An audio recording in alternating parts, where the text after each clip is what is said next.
Hey guys, howdy. I hope you're fine. As you've seen in the thumbnail, in this video we're going to see, what if Naruto was OP Nero? I request you to check the author of this fanfic and show some love and support. Name of the story is Rise of a New Devil by Nero Angelo Sparta. Do check it out. All details in description. And if you want next part of this series, please leave a like and comment 5 blue emoji. Let's get into the video.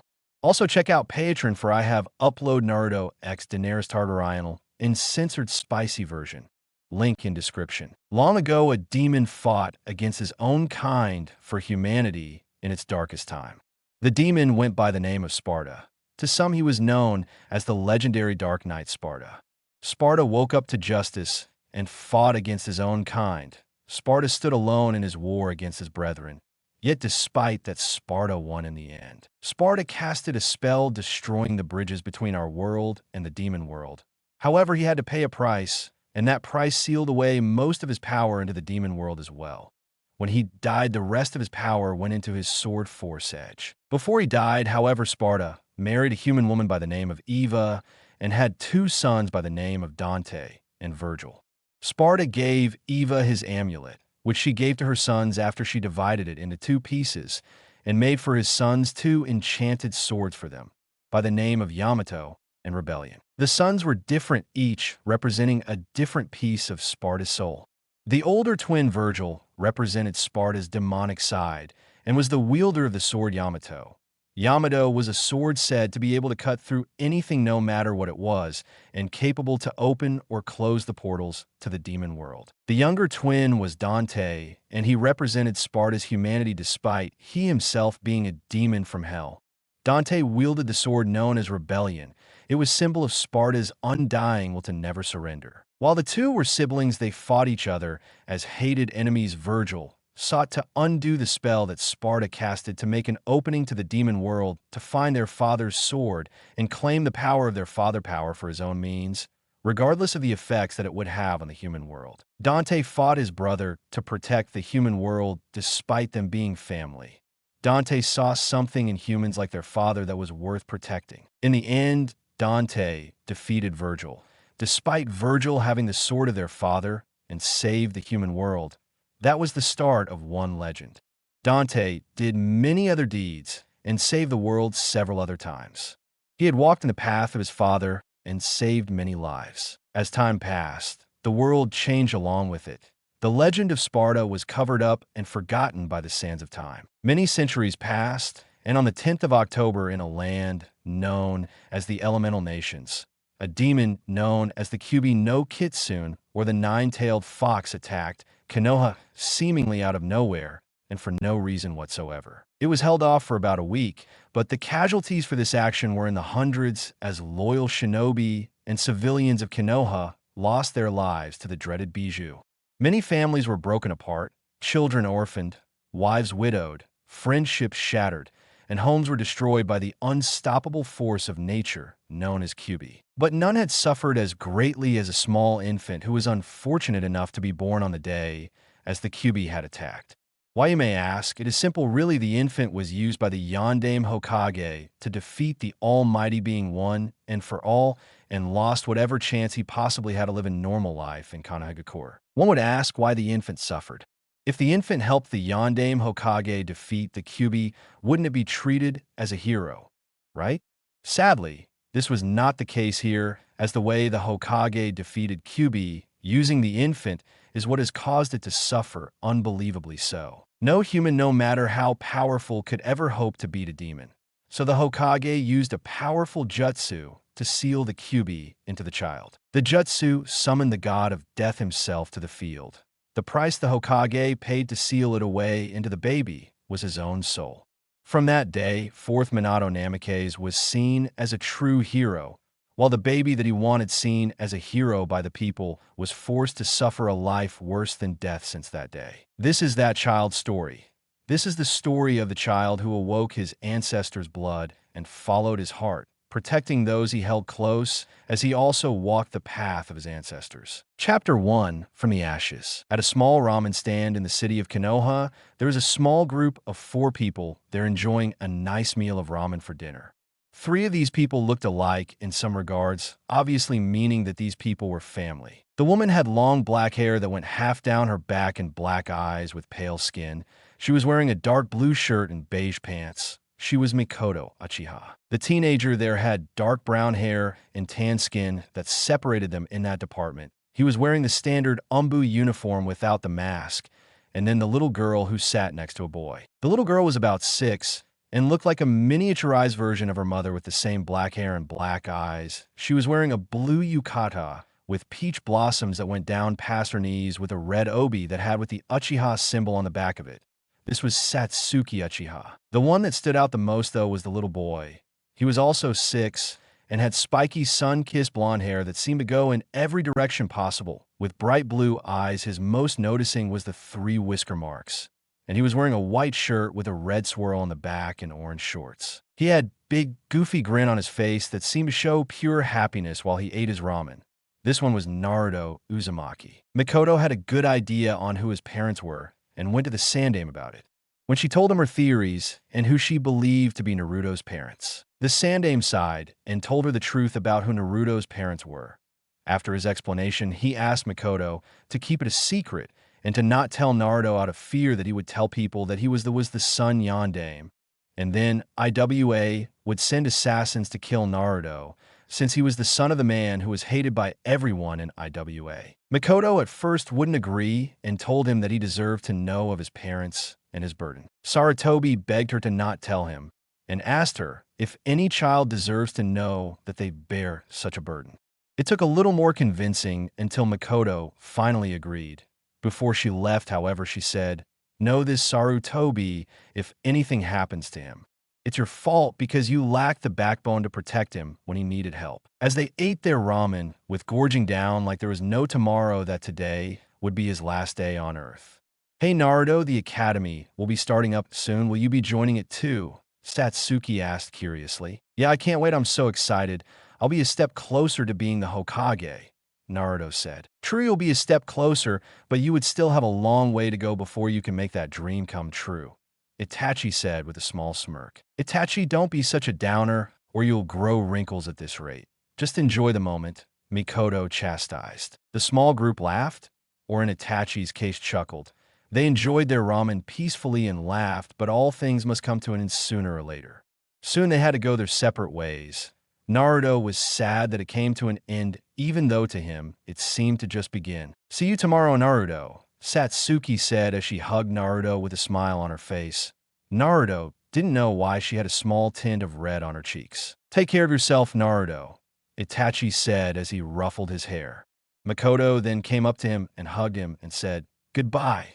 See you tomorrow." Naruto turned around and started to walk back to his apartment until he heard a little girl's voice say, "Naruto, wait." Naruto turned around and saw Satsuki running up to him with something in her pocket. Naruto looked at Satsuki and asked, "Something wrong, Satsuki?" Satsuki looked at him with a smile, causing Naruto to smile, and she said, "Naruto, hold out your hand, please, I got a surprise for you." Naruto did as he was told and closed his eyes, and after a few seconds he felt something cold in his hand. When Naruto opened his eyes, he saw a golden locket in the shape of an oval. Naruto looked up at her and saw that she had a smile on her pale face. "Naruto, there's more to it, watch." She pressed a small button on the side of it, and Naruto heard a small click. When Naruto heard the click, he saw that half of the locket could now move freely. Naruto lifted the other half of the locket and saw a photo of him and Satsuki with their arms around each other and a smile on their faces. On the other side of it, Naruto saw an inscription that said, "Never forget," and couldn't help but like it even more. Naruto looked up at her and gave her his big, goofy grin and hugged the girl and said, "Thank you so much, Satsuki." Satsuki would have said something if she was not currently lost in La La Land. Satsuki's face was as red as a tomato. Naruto didn't know, but her family did know that she had a crush on the blonde for a while now, since a couple of months, since they first met when they were 4. "Well, Naruto, I got to go see you two tomorrow," Satsuki stuttered. She then ran off heading back towards her family. After she left, Naruto stuffed the locket into his pocket as he heard people whispering, and several of them were along the lines of, "Hey look, it's the QB brat. And what was the other child doing with that thing? one villager whispered. That crest, wasn't that the symbol of the Uchiha clan on that other kid's clothes? What was a member of the Uchiha clan doing with that thing? As Naruto made his way back to his apartment, he ignored the looks and glares that the people were sending and kept up the image he wanted them to see. The image that he wanted them to see, he wanted them to see a happy-go-lucky kid. Naruto's thoughts then moved to his precious people, mainly that family. Naruto enjoyed every moment he spent with those people there, because unlike most of the people in Konoha who glared at him with hatred, those people accepted him with open arms. Naruto treated every day like it was his last day alive and cherished every moment for a reason. He didn't know if it would truly be his last day alive. He wasn't a fool like the people thought. He noticed the glares, the hatred they sent his way. What he did know was that it involved a fox that attacked 6 years ago. He went to the Sandaime and asked him about it. But all he told him was that they were misguided, that you aren't what they think you are. That wasn't enough for him. Didn't he have a right to know why they hated him? Why they scorned him when he did nothing to them at all? Sometimes he wondered who the real monsters in this village were. Was it him like they claimed he was? Or was it them who beat him and blame him for something that he never did? The last time Naruto cried was 2 years ago. After another beating, Naruto decided that he had enough crying. He wanted to leave this place, yet he couldn't. He had a lot of money. What he lacked was the ability to protect himself. He didn't have any weapons or powers that could aid him if he got into trouble. So he figured that it would be best to wait before he made any attempts. When Naruto stood in front of the building, he opened the door and saw the graffiti on the walls. The graffiti said monster and several other profanities. Naruto ignored them, as he also ignored the scamper of rats and roaches in the building. He didn't care about them anymore. When he first tried to get rid of them to make this place better, they just came back. Eventually, Naruto stopped caring and trying to get them to leave. Naruto stood in front of the door to his apartment and opened the door. It was the only reasonably clean place in the entire building. It was a decent place. It had the necessities and next to no possessions of major value. But that was enough for him. All he needed was the essentials to survive. As soon as he entered the room, the smile he had faded away into a cold and calculating look. He looked over at the rug and moved it to the side, revealing hatch to a tunnel that led out of the building. This room was the very reason why he chose a room on the first level to begin with. Not even the Hokage knew of the trapdoor of the building he lived in. It was the very reason why he chose this building to live in of all places. One day, he was being chased by a mob and went into this very building in the very room he now lived in. The Hokage tried to convince him to change his mind, but Naruto stood firm and didn't change his mind.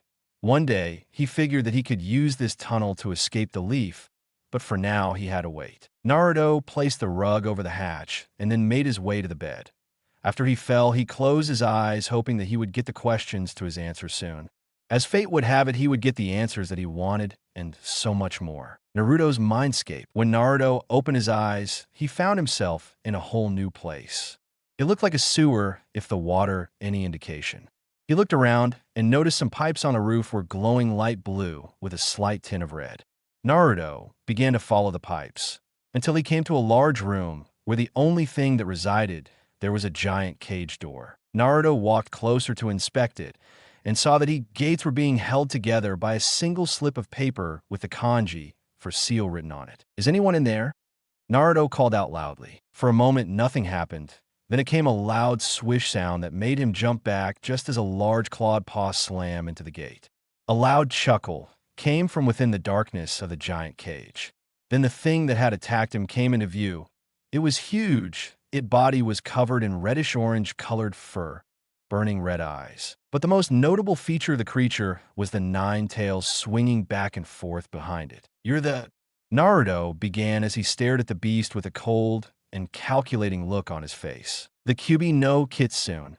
The creature finished for him. So, the Kyuubi is sealed inside of me.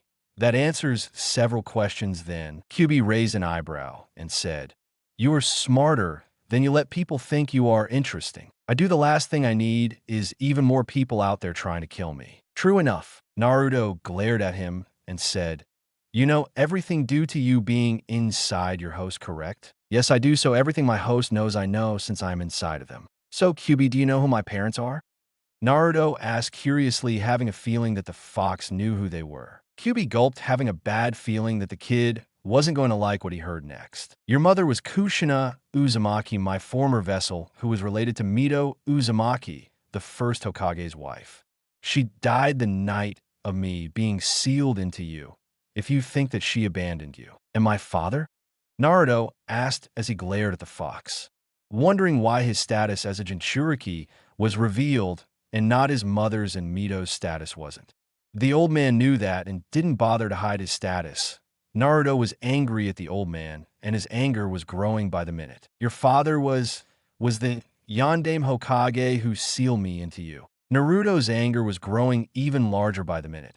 He had a scowl on his face and asked, did anyone offer to take his place in the sealing? Kyuubi nodded with a solemn look on his face and said, yes, the old man, as you call him, and your godfather, who, if I remember right, his name was Jiraiya, the Toad Sage. My godfather, Naruto growled out, his anger finally reaching the breaking point. Naruto's glare intensified and his face showed rage, pure rage of being lied to so many times by the old man about why he was hated and who his parents were, all that he had to suffer because of that one man, because of his own father. Naruto yelled out in hatred for his father. That bastard. Naruto got down on his knees in his mindscape and was currently unknowingly drawing on Kyuubi's chakra around his body.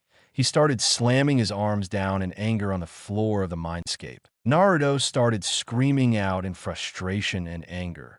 If he was paying attention to the outside world, he would have noticed a purplish-blue aura started to surround him, and his eyes were starting to glow red. They glowed so brightly that there seemed to be nothing in them but a bright red glow. There wasn't anything else at all in those eyes except the red glow. Kyuubi could only stare, wondering what was happening, until a familiar scent had hit his snout. This scented, it can't be. I thought that the line died ages ago. Kyuubi thought as he watched the boy. The boy stood up, and Kyuubi saw, instead of a blonde hair and tan-skinned boy, he saw a silver-haired and pale-skinned boy with glowing red eyes. However, his most notable change was his right arm. His right arm now looked like a demon's instead of a human's. The skin was now a glowing blue and seemed to be under a red articulated armor that resembled a lizard's skin. The hand was now a claw and seemed to glow brighter as the seconds passed. Kyuubi stared at him with his mouth hanging until he finally managed to say, You are a descendant of Sparta. Sparta? Who's Sparta? Kyuubi cleared his throat, knowing that this story was probably going to take some time to do. Long ago, almost 8,000 years back or something like that, there was a full-out war between humans and demons. Humans fought to preserve their race, and the demons to destroy it. The demons were led by a powerful demon prince named Mundus. Mundus wanted control of the entire human world. He amassed an army and selected demons of great power to lead them. One was named Sparta. At first, Sparta fought the humans and with his army slaughtered many. However, one day, according to legend, he woke up to justice, which I believe is a load of bullshit anyway. He turned on Mundus and his fellow demons and fought against them. Single-handedly, he fought Mundus's armies until he finally returned to hell to defeat Mundus himself. They fought long and hard until finally he defeated Mundus. He sealed Mundus away and forced his armies to separate. He poured his entire being into his sword and sealed the portal to the demon realm. He then set demonic guards to keep the portal safe and then disappeared, only appearing in various times throughout the ages to protect humanity. After that, Sparta ruled over the humans for a time. He eventually vanished into history. He was a legend to the human world and was known as the legendary Dark Knight Sparta. Sparta eventually met a human woman named Eva and eventually married her and had 2 sons, twins. Kyuubi then told him about Sparta's twin sons and their weapons Yamato and Rebellion. I remember that the weapons were hidden so others couldn't get them, but they are protected by powerful allies that the twin sons had. They're most likely devils that they've beaten in combat to obtain. You should wait a bit when you're much stronger before you make any attempts to retrieve them. Your arm also might lead us to them as well. Naruto had a contemplative look on his face as he thought over the story. Everyone thought that all demons and devils were evil and untrustworthy demons. Naruto could only think that he was descended of people that had actually managed to overcome hell itself and win. Kyubi told him of how demonic society worked and the devil arms that are achieved through defeating a demon of sufficient power. Kid, I'm willing to cut a deal with you. In exchange for a small amount of freedom, I shall become your first devil arm. Why the hell are you willing to help me? Naruto asked. Demons were devious. He knew that you should never trust no matter what the offer was. He figured that it probably wasn't like them to just offer up their power to anyone, because Spartans are notoriously powerful and won't be killed easily. Even without this power you've unlocked, I've been watching you, kid. I know I can't corrupt you enough to let the seal off even if I tried. With this power, you would just resist me even more anyway. At least with this, I can get some form of freedom. Naruto thought it over, and he would need a weapon that would help him out in the future. Fine, we have a deal, so what happens now? Naruto saw that the mindscape in Kyubi was starting to fade away and asked, "What's happening? It would seem that you are waking up. I see. Can I talk to you again?" Naruto asked the giant fox, who had a smirk on his face. "This is your mindscape. All you have to do is think what you want to say, and I will hear you even though I will be a weapon. We will be able to communicate with each other. If you need an example, it will be as if you were a Jinchuriki without a demon sealed inside of you." The fox responded. "One more thing, what's your name?" "I doubt that Kyubi is your real name," Naruto said as he began to fade away. "You're right," Kyubi said. "It's Kurama." Before Naruto faded away, he nodded, showing that he heard the fox's name. Reality. Naruto opened his eyes and took in a large gasp of air. Naruto took several calming breaths and then looked at his right arm, which now looked like a demon's arm. Naruto flexed the arm and rolled his hand around. It felt like it never changed at all, that it was still the same arm. Naruto looked in a mirror and saw that his skin was pale and that his hair had turned in a light silver in color, and it was no longer spiky at all. He then lifted the shirt off of his boy and saw that he now had a tattoo of a red fox head surrounded by fire on his right bicep. But the most noticeable change was the whisker marks, or better yet, lack of. His most noticeable feature gone, like it was never there. "I got to tell the old man," Naruto thought as he made his way towards the door. Naruto grabbed the knob to the door, but before he opened the door, another thought entered his head. Why let him know when he was the one who let them have their way with you, who lied to you so many times in the past? Naruto stopped thinking of a reason why. A reason to tell him of the change, but no matter how hard he thought, no reason came to mind. Nothing at all to add to the argument that he should. In fact, the reason to not tell him and leave just increased. Soon Naruto's hand left the handle, and another thought entered his head. This is it. This is it. This is the perfect time to leave. I don't look anything like my old self. I got the way out of the leaf, but they'll just send people out looking for me if I just leave. So what to do? "Kurama, you there?" "Yeah, I'm here. What do you need?" "Do you know a jutsu that makes physical clones?" "Yes, the shadow clone jutsu. It will make solid clones, and all the information will be passed down to you when they're destroyed. Your mother used this one a lot." "How do I do it?" "To do the shadow clone jutsu, you have to make a ram sign. And to save us both time, since you'll ask anyway, make a cross sign. What are you planning?" "Let's just say, through the ashes of one, a new life is born." Naruto got his hands into the cross position and made several clones.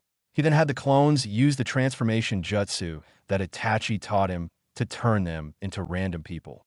Since the academy was going to be starting soon, Itachi decided to help train Naruto and Satsuki in the basic jutsus of the academy, which were the transformation, substitution, and even the clone jutsu, which Naruto failed horribly at doing. "All right, one of you guys go get a couple bottles of beer, and another of you go get a lighter. Here's some cash," Naruto said as he handed some money to two clones. The clones nodded, each of them running off to get their respective item. "The rest of you keep watch for any Umbu until the other two come back. This all depends on luck and timing." The clones nodded and left the room to blend in with the people, leaving Naruto alone, who was now moving the rug off the hatch. Naruto moved towards the window and looked up at the night sky. He couldn't help but want to stay, not for Konoha, but for Satsuki. Naruto dug his demonic arm into his pocket and pulled out the locket that Satsuki gave him. He opened the locket and looked at the picture inside of it. He stared at it for a few minutes in silence. His head then dropped, and he had a few tears rolling down his face. "I'm sorry. I'm so sorry." Naruto wiped the tears away and then made his way to his bed. Naruto took out a black hoodie and a black glove. He placed the glove over his hand and then put on the jacket. He then crouched down and pulled out a backpack from under his bed. Naruto filled the bag with his clothes, food, and a journal. Naruto placed the bag on his back and then turned his head to the door when he heard a knock. A clone opened the door and said, "Boss, they're back. What's next?" Naruto went to the blanket on his bed and started to rip it into shreds. He took the shreds and gave it to the clone and said, "Have the others make a couple Molotovs and then have them throw them into the building. I'll take the secret way out through the tunnel and be outside of Konoha's wall after you guys set the place on fire. Then find a secluded place and see the people's reaction. But after that, immediately dispel yourself, got it?" The clone nodded and said, "Sure thing, boss. Good luck, and hope you don't get caught." The clone then left the room. Naruto quickly opened the hatch and jumped down the hole, and then closed the hatch before he ran down the tunnel as fast as he could, never looking back. The clones that Naruto created were standing outside the building with the Molotovs lit and ready to be thrown. One clone said, "Ready, boys." The rest of the clones nodded and then threw their respective Molotovs through the windows of the building. It didn't take too long for the fire to spread out and smoke to rise up into the sky. The building was soon completely ablaze. One clone stepped forward and said, "Guys, we gotta go now. They're bound to notice this. Right, let's go." The clones then ran as fast as they could in a different direction. If they were caught, it didn't matter. But it would draw suspicion that Naruto wanted to avoid. The clones easily found a hiding place among the many buildings and alleyways in the district. They watched as several Umbu showed up and performed some water jutsu to hopefully put out the flames before the flames could spread to other buildings in the area. Then they saw the old man himself appear with a look of horror on his face. There were several Umbu around him, and one with a dog mask on his face with gravity-defying silver hair. They couldn't see his face, but they knew that he was afraid and hoping that Naruto got out. People started coming out of their homes and saw that the building that the demon lived in was on fire. The Hokage and silver-haired Umbu tried to run in and see if Naruto was in the building, but they were stopped by several Umbu that grabbed them and prevented them from going in. Just as the Hokage was about to command them to let him go, the building started to collapse on itself. And with a loud crash, the building had fallen in on itself. The Umbu had let them go and did several more water jutsus to douse the remaining flames. The Hokage got down on his knees as tears were starting to fall down his face. The Hokage raised his hand and then made a fist as he slammed it into the ground. One of the clones managed to hear him say, "Naruto, I'm so sorry. I should have done more, but I allowed my stupid belief to blind me. Please forgive me." The Umbu that tried to run and also got down on his knees and slammed it into the ground. He then let out a scream of sadness and anguish. The civilians that saw him as a demon were cheering in happiness that the demon was dead. The clones, having enough, decided to dispel themselves to stop watching this event. Naruto reached the end of the tunnel and kicked open the door to the tunnel. Light immediately flooded into the tunnel. Naruto went through and took in a large whiff of fresh air. Naruto then let out a content sigh and thought, "Feels good to breathe in fresh air after being in that tunnel." "So Naruto, where are we going?" Kurama asked. "No, that doesn't feel right anymore," Naruto thought. "What doesn't feel right?" "That name. My name, it doesn't feel right anymore. That's what my No, that's what Minato and Kushina called me. But it doesn't feel right anymore. Naruto died in that fire today. And from Naruto Uzumaki's ashes, Nero Sparta was born. That's who I am now. I am Nero Sparta, and I will make my mark on the world. I know you will, boy. I know you will." Naruto, now Nero, then made his way north as he let the wind be his guide. If he bothered to look back at the village, he would see smoke rising up into the sky. The clone's memories entered his head, and he shook his head, refusing to think about it. However, even though he was leaving a place that had hated him since he was born, there were tears going down his face. Those tears weren't for the leaf. They were for leaving the person closest to his heart. The Sandaime Hokage was angry and sad at the same time. Tears were streaming down his face as he sat in his office. The pain of failing not only Minato and Kushina, but also Naruto had hurt more than anything else in his life. He had let the one thing that Minato left behind to suffer a life worse than death. He allowed himself to be pushed around out of fear and senile belief that they would honor Minato's wish. He should have done what was done with Kushina and Mito and kept it a secret, but since he didn't, an innocent boy had to suffer and die at an age that no child should. When he finally managed rein in his emotions, he signaled Kakashi, Kurenai, Itachi, Anko, and Yugao forward and told them the truth of Naruto's heritage and told them everything about his godparents. Kurenai, Anko, and Yugao started to cry, while Itachi's eyes were moist as a small trail of tears fell from Itachi's eyes. Kakashi, though, held his head down in sadness. As much as he wanted to cry, his tears were already spent with his red eye, as proof showing that he had been crying for a while. When all of them had regained control over their emotions, he signaled the Umbu hidden in the room away and said, "I want all of you to go on an A-rank mission for me. I want you to track down Tsunade and Jiraiya and get them back into the village as soon as possible. I plan to make them pay for ignoring their duties as Naruto's godparents when they should have been here and done more. But I let my own belief blind me to what I should have done and force them to at least come back and check up on him. If they don't come back through persuasion, then give them a threat. Tell them that if they don't come back, then I will mark them both as S-rank missing nin." The Sandaime had a dark look on his face as he handed them the letters, saying that if they don't come back, then they will be marked as S-ranked missing nin. The assembled ninjas nodded their heads with determined eyes and then left the office to bring back the Sannin that were supposed to watch over Naruto. Despite all the good that Jiraiya's spy network did in protecting Konoha, he never even bothered to get to know his own godson. He should have forced Tsunade to come back and help her get over it, but he didn't, simply letting her do what she wanted. Sarutobi down his chair and looked at a pile of paperwork. He then sighed as a memory of what happened a couple years ago when Naruto went to the park. He remembered the way the civilians and shinobi alike stared at him when he arrived at the playground. Naruto walked towards the center of the park, but stopped when he noticed the stares that people were giving him. He then crumbled his hat as he remembered his hat as another memory entered his head. He remembered a child, probably a year or two older than Naruto, punch him in the face. The two child began a fight with other kids joining in the battle.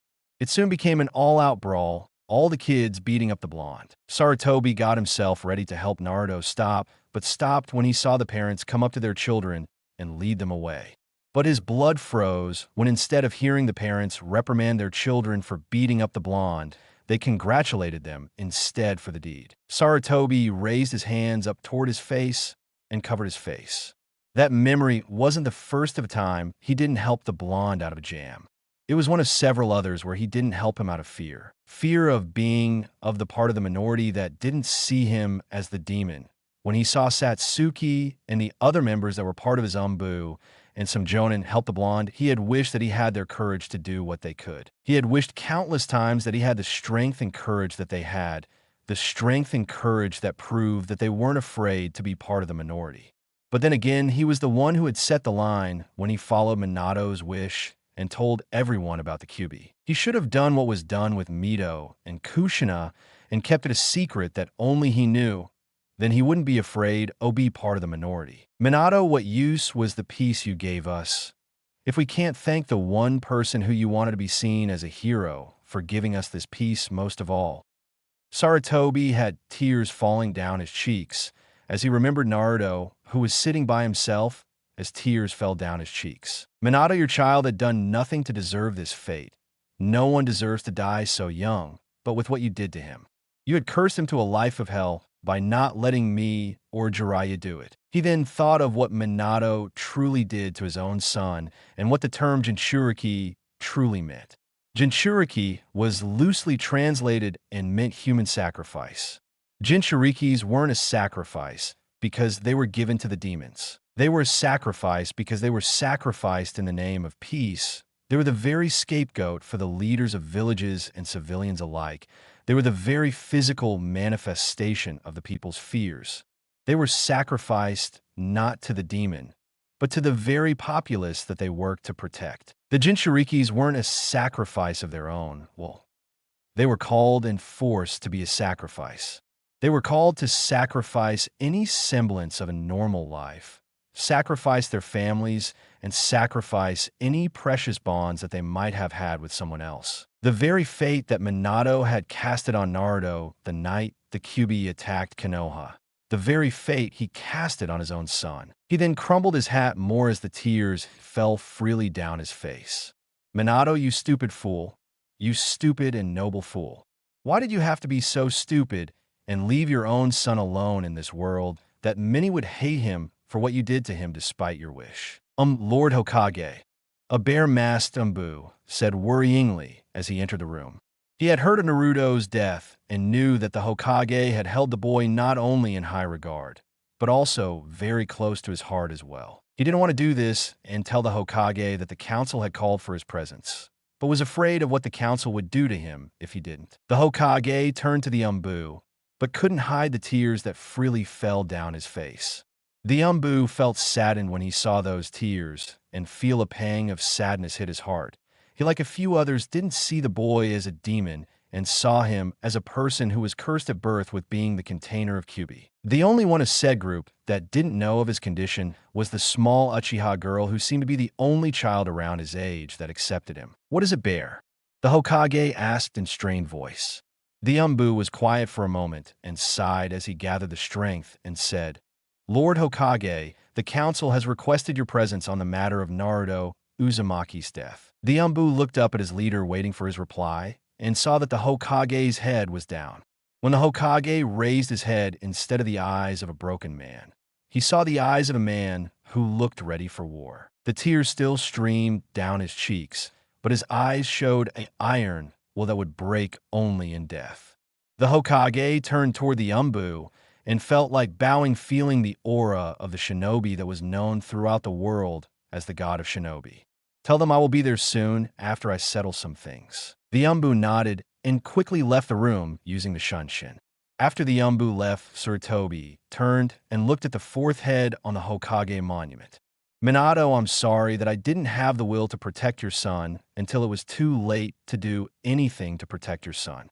I will not have your son be remembered as the Kyuubi's reincarnation, and for that I most break what I thought I would never do until he was a Chunin, but he cannot be harmed by Iwa and Kyumo when he is already dead.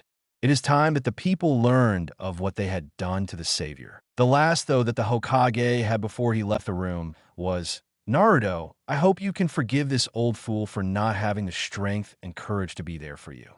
I hope that you can forgive me wherever you are." Council chambers. The Hokage made his way toward the council chambers with a face that seemed to be set in stone and a will made of iron. When he reached the door to the chambers, he opened the door and made his way towards a chair in the chambers with the intent to make sure that Naruto would not be remembered as the Fox Reborn, but as the hero who the people of Konoha had scorned, beaten, and in the end killed. They would know that they had did an unredeemable act by what they did to him, that no matter how hard they tried, the stain of such an act would never be removed.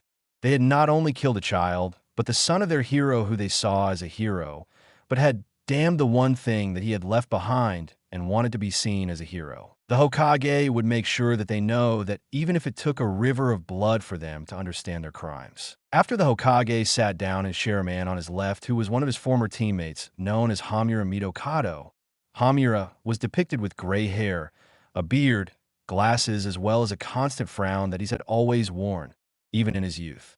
He also had a strong jawline, a facial structure he had retained even in his old age. As a member of the Konoha Council, he wore similar garbs to those that Hiruzen would when acting in his capacity as Hokage. A woman on his right, where the shinobi side was, sat his other former teammate, Kuruyudatane. In her youth, Koharu was a beautiful kunoichi with dark eyes. Her hair was pulled back in a twin bun locked by a traditional Japanese hairpin with two pearls dangling off the side. In her old age, she maintained her original hairstyle without the bangs. The pearls on her hair needle have also increased and tassels were added to the other end. Her earrings were also considerably longer. As a member of the Konoha Council, Koharu wore a simple long kimono, closed by an obi, a jacket, and a sash over it. In the back of the room where no one could see him was a man known as Danzo, was Hiruzen's rival since they were kids and was always overshadowed by Hiruzen's accomplishments. Danzo appeared as an old frail man who would normally walk with a cane. He had black shaggy hair, and his right, I was kept bandaged. Danzo has had an X-shaped scar on his chin ever since his youth. He wore a white shirt with a brown robe over top of it covering from his feet to just over his right shoulder. The robe concealed his right arm, which was bandaged and covered with 3 big golden braces. He looked like a man that had endured numerous battles, but he had a personality that made a brick seem lively. On the right side of the council sat the Shinobi Council, which consisted of the clan heads from the clans that helped made up Konoha's shinobi forces. It consisted of Shikaka Nara, Chozo Akimichi, Inoichi Yamanaka, some Inazuka, and Fugaku Uchiha, who was Itachi and Satsuki's father and Mikoto's husband. On the left side was the civilian council, made up of rich merchants and somewhat influential people who had some ties with others. One that stood out had bubblegum pink hair and emerald eyes. She was wearing a pink kimono with yellow trimmings and large earrings in her ears. She was Akemi Haruno, one of the more influential civilian members of the council. Danzo stepped out of the shadows and made his way towards Sarutobi and said, "Sarutobi, you took quite some time getting here. As the Hokage, you know that you shouldn't keep the council waiting." The Hokage was quiet and didn't even bother looking in Danzo's direction. Danzo, who was annoyed that his old rival was ignoring him, was about to yell at him, but stopped when he felt Sarutobi's killing intent. Everyone in the room was afraid when they felt that killing intent. The last time any of them had felt any killing intent from him was the night when Kyuubi was sealed into him and a member of the civilian council members said to kill Naruto despite him being a baby. Danzo, the old man, said that sent a chill down everyone's spine. "I am the Hokage, the leader of this village. You are an advisor, which means that you are to give me advice, not tell me what to do." The Hokage then turned away from Danzo and turned towards the civilian members and glared at them. All of the civilian members tensed up and were close to shitting themselves from his glare. The Hokage then said harshly, "I hope you are all proud of yourselves." "Of course we are. We finished the force work. We killed the pink-haired councilwoman started. "His son," the Hokage said. Everyone in the room looked at him, and after the realization set in, the clan heads started glaring at him with hateful looks, and the civilians' faces clearly showed that they were stunned since they had a flabbergasted expression on their faces. Akemi, being the first person to recover, yelled out, "What do you mean? We killed his son. He's the demon and we know it," the pink-haired councilwoman screeched. The other council members finally managed to regain their senses. Some snarled as some of her teeth and nails elongated as she glared at the man. "Who was his mother, Sarutobi?" some asked. The Hokage looked down and was about to answer when a feminine voice said, "His mother was Kushina Uzumaki." Everyone turned to where the voice came from, and they saw Mikoto glaring at the Hokage. The Shinobi Council gasped at that, except the civilian council looked like that they didn't care in the least. The first one to say anything was a balding council man who had hated Kushina said, "Of course that demon is the son of that whirlpool horror." Started, but couldn't finish because a kunai was lodged between his eyes, thrown by Tsum, which caused some civilian council members to panic. "Hokage," the pink-haired councilwoman said. "That is enough," the Hokage shouted, but then his robes were grabbed to angry Tsum.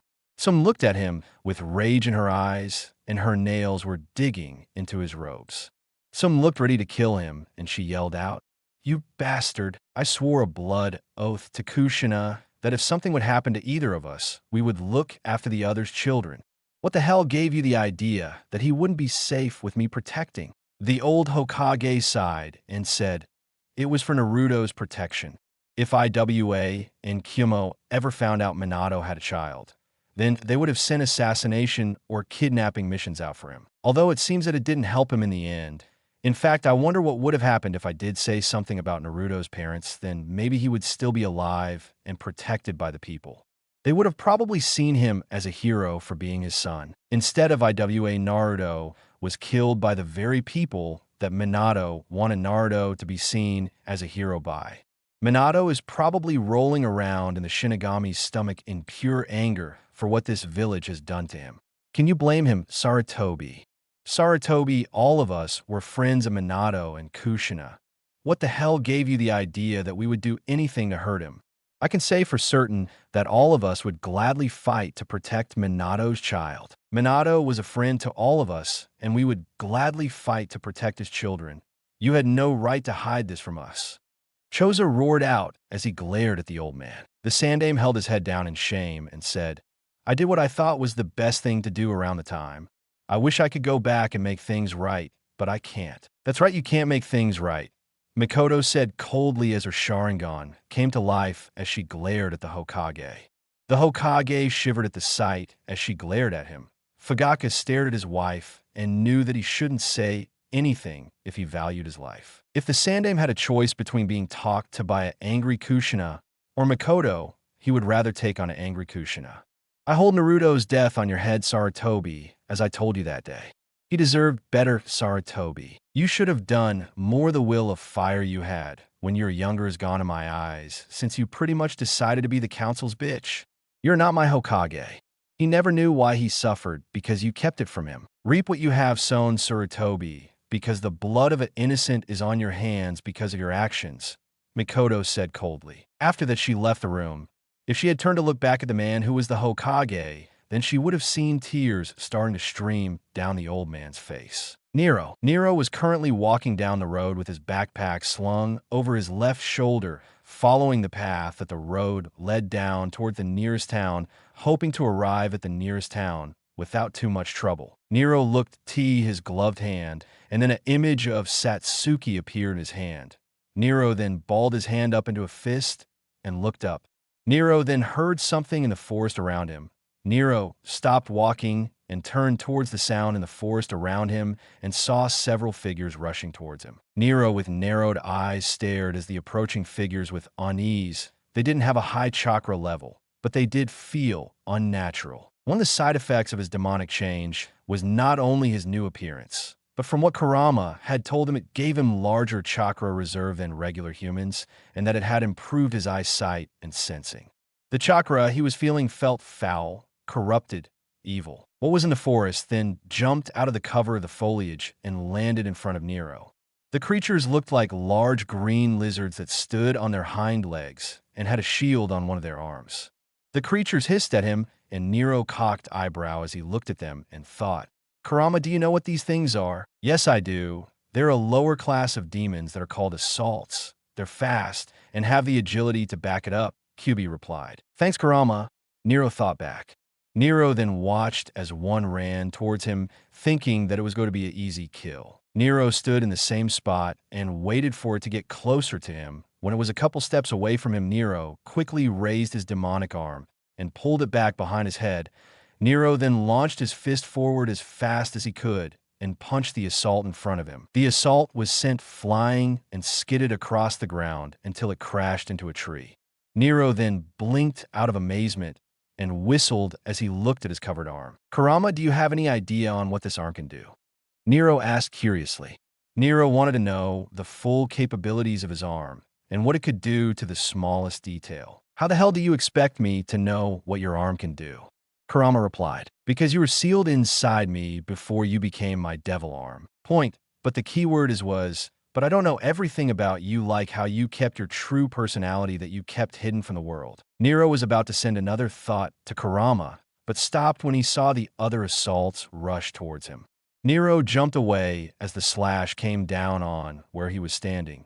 Nero rolled up the sleeve of his jacket and removed the glove from his hand and placed it in his pants pocket, revealing the demonic arm to the world. Another one of the assaults rushed towards him as another tried to get his right side.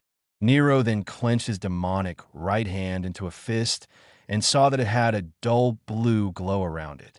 Time to see what this new arm of mine can do, Nero thought. Nero then leaned back to avoid a claw that was aimed at his stomach and grabbed the demon's hand. Nero then lifted the demon up and slammed it on top of the approaching demon's body, slamming them both into the ground. Nero heard several loud cracks and looked down at them, and saw that the ground now had several long cracks in the ground, causing Nero to wonder just how strong is he now, but quickly got over it and lifted the demon's body and slammed it into the ground repeatedly.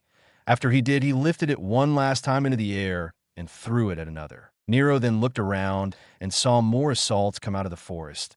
Kurama, how the fuck do I bring you out? Okay, kid, it's very simple. Hold your arm out and say my name. Kurama said. Nero stood where he was dumbfounded by how easy it sounded. That's it. Yup, that's it. Now summon me, damn it, and kill these things. Nero placed his demonic arm forward and said, Kurama. A glow came from Nero's right bicep. That was where the tattoo of the fox head was. But it quickly passed, and fire arched over his arm and went into his hand. A small ball of fire was in his hand, but then it extended and grew to the point of where it was bigger than his body. The point that grew away from him then launched another ball that seemed to curve into a scythe-like shape. The fire then seemed to harden and take the form of a weapon that looked like a cross between an axe and a scythe. The weapon had a black curved handle and a long blade that resembled a fong. On the bottom of the handle was a large fox head that had pointed ears and large teeth. The last thing that he noticed on the weapon was that it had a metal chain with a small spike attached to the end of the chain. Nero lifted the scythe and smirked, thinking about how much he was going to enjoy this. Nero then cracked his neck and said, "This is going to be easy. Is that going to be fun?" He then lifted the demonic weapon and was a bit surprised by how light it was, but then remembered that he punched one of them into a tree with a single punch and slammed another into the ground repeatedly. He then rushed forward and swung Kurama into Assault's shielded arm.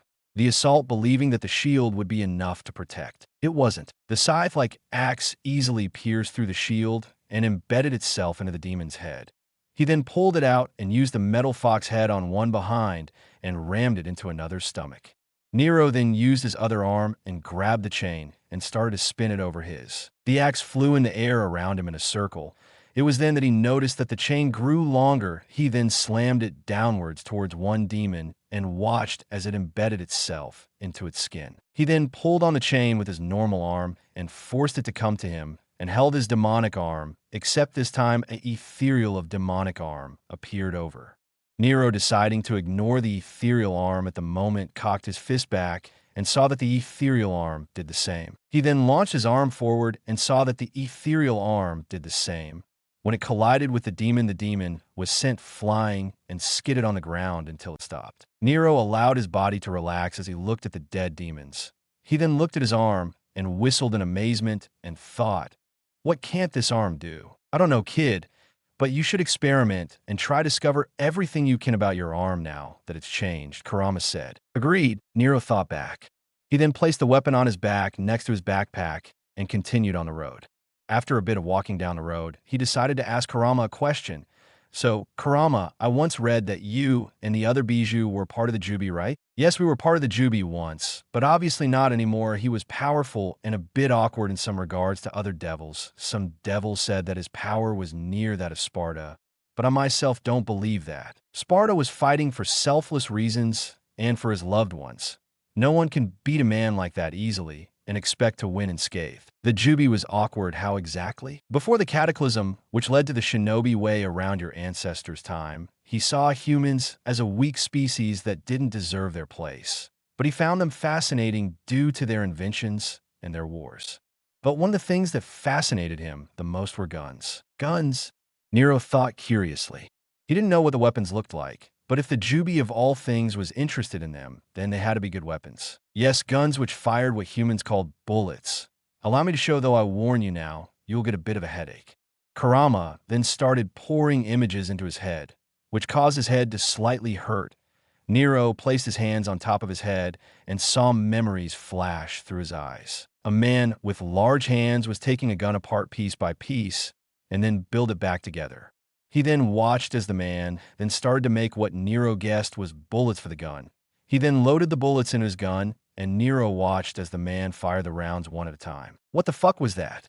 Nero thought. That was bits and pieces of the Jubi's memories. Each the Bijou have a piece of him inside of us, since we originated from him. So we each have some memories from him and a piece of his power. I suggest that when we stop at the nearest town, we try to find him first to rent a room, and then a blacksmith to make your own gun. Okay, one last question though, and then I'll be done. Why didn't he attack sooner, like before the cataclysm instead of after? He thought that it would be better to wait and attack when it would be easier when no one could stop him. Think about it, what better time to attack when the bloodline of Sparta is dead or supposed dead? Nero nodded his head, seeing the logic behind it, and continued down the road. He eventually made it to a town and had a small smile on his face. He pulled the glove out of his pocket and rolled down the sleeve of his jacket, covering his demonic arm completely. He then sent Kurama away so that no one would see it. It would look pretty strange if you saw a kid walking into town with a scythe-like axe on his back, wouldn't it? After a couple minutes, he found an inn called the Sleeping Lion Hotel. Nero, thinking that it would probably be for the best, decided to enter the hotel. The hotel was radically deserted on the first floor, but then Nero looked over at the clock and saw that it was close to midnight. Nero then looked over at the counter and saw a woman over at the counter who had a somewhat pale skin color and brown hair.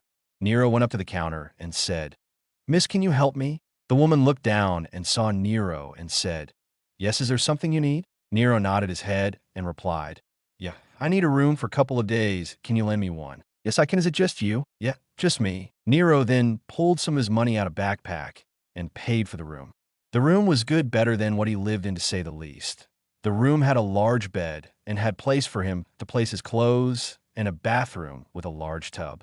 Nero just placed his back on the counter and jumped on the bed, decided to get some sleep. Morning in Konoha. Satsuki ran through the streets with her mother close behind her and saw that people were partying and drinking in celebration of the riddance of what the people were saying the demon spawned. Satsuki wondered what they were talking about, but stopped when she got to Ichiraku, who sat in one of the chairs. "Hi, I am Tucci." The small Uchiha cried happily, a large smile on her face. The two aforementioned cooks smiled back at the girl, a pang of grief, however, appearing soon after that only Mikoto saw. No doubt it was caused by the absence of her usual eating partner. "Isn't Naruto here yet?" Well, Naruto is," the man began, his eyes avoiding the gaze of the small girl. They met with her mother's eyes, which held a saddened look at the reason as to why the boy wasn't here. However, the gazes also held traces of something akin to a plea to keep quiet, as if asking him to stay quiet, as to keep the childlike purity that Satsuki still had. He was sent away by the Hokage, so he won't be back for a bit. Although the lie worked on the girl, her countenance still fell, but he promised he'd meet me and Mom here tomorrow. Satsuki was saddened, and Mikoto noticed her daughter's downtrodden expression and tried to cheer her up by saying, Now, no long faces. Naruto wouldn't like to see you like this if he was here, so why don't we see a smile, HM? He's always said that he likes it when you smile, even calling you cute." Instantly, Satsuki's face broke out into a furious blush that would put a tomato to shame at the thought of her crush calling her cute. After they had a small order of ramen to go, they then made their way back to the Uchiha compound. As the people were partying, Mikoto couldn't wait for the Sandaime to make his announcement and tell them that Naruto was the son of their hero, the one they had beaten and in the end killed. Satsuki herself was wondering who or what the demon spawn was. When they passed through the gates, Satsuki bumped into another man and got separated from her mother. She then looked up and found herself looking at another member of the Uchiha clan talking to another man. The first man then said, "I know, I'm just glad that Brad is dead." "Demon Brat?" Satsuki asked curiously. The man looked down, hearing her say that, and decided to say, seeing no harm in it. "HM? It was just that kid Naruto Uzumaki," he answered, unaware of the spike of killing intent directed at him. Before he could get another word out, he was punched in the face by a furious Mikoto. Mikoto then looked down at Satsuki and saw a shocked face that then turned into sadness as tears gathered behind her eyes. "And Naruto, she sobbed out. Fresh tears started to flow like a fountain as the realization that her best friend and crush were gone. She then screamed out in sorrow for her friend.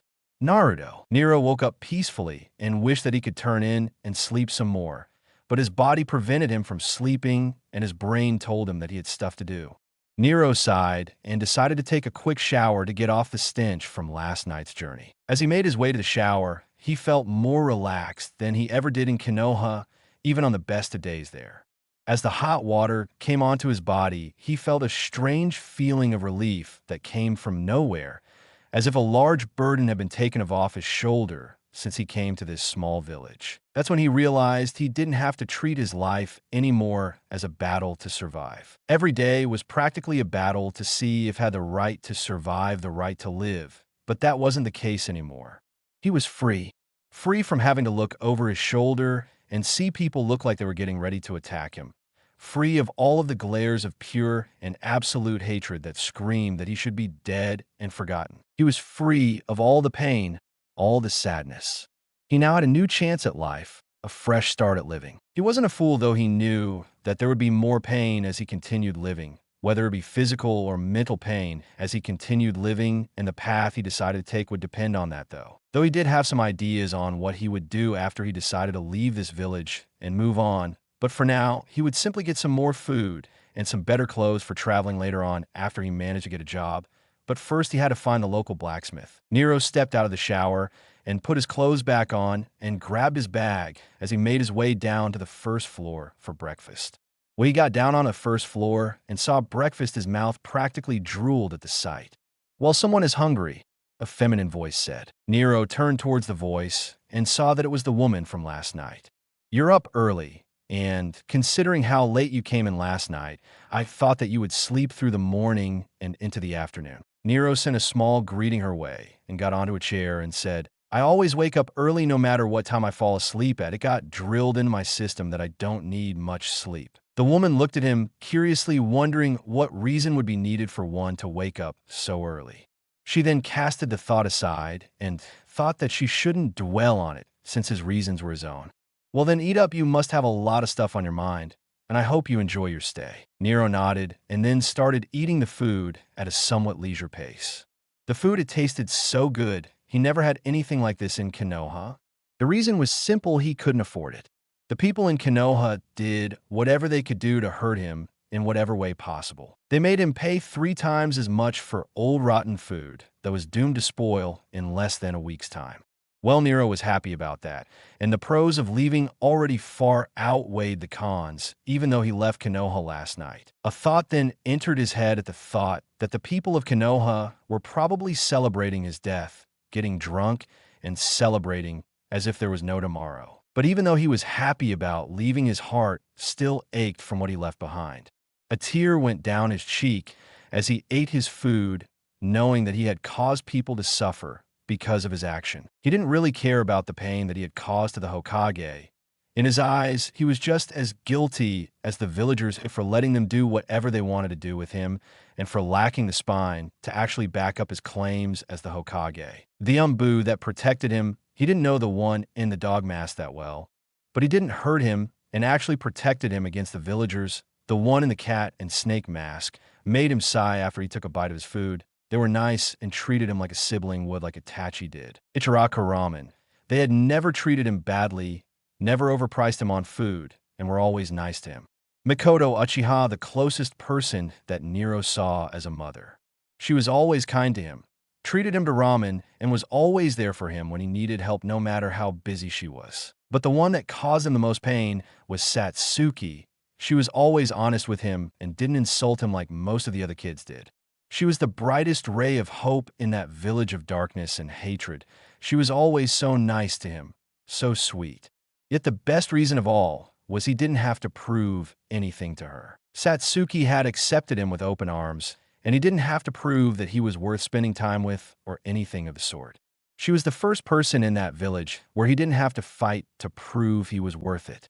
She had accepted him without any conditions or with any strings attached to it. The bond that he had with her was the strongest and the most precious thing that he had in the world, and he would do anything to preserve it and protect her. Nero didn't understand the feelings he had for Satsuki, but he knew that they were strong.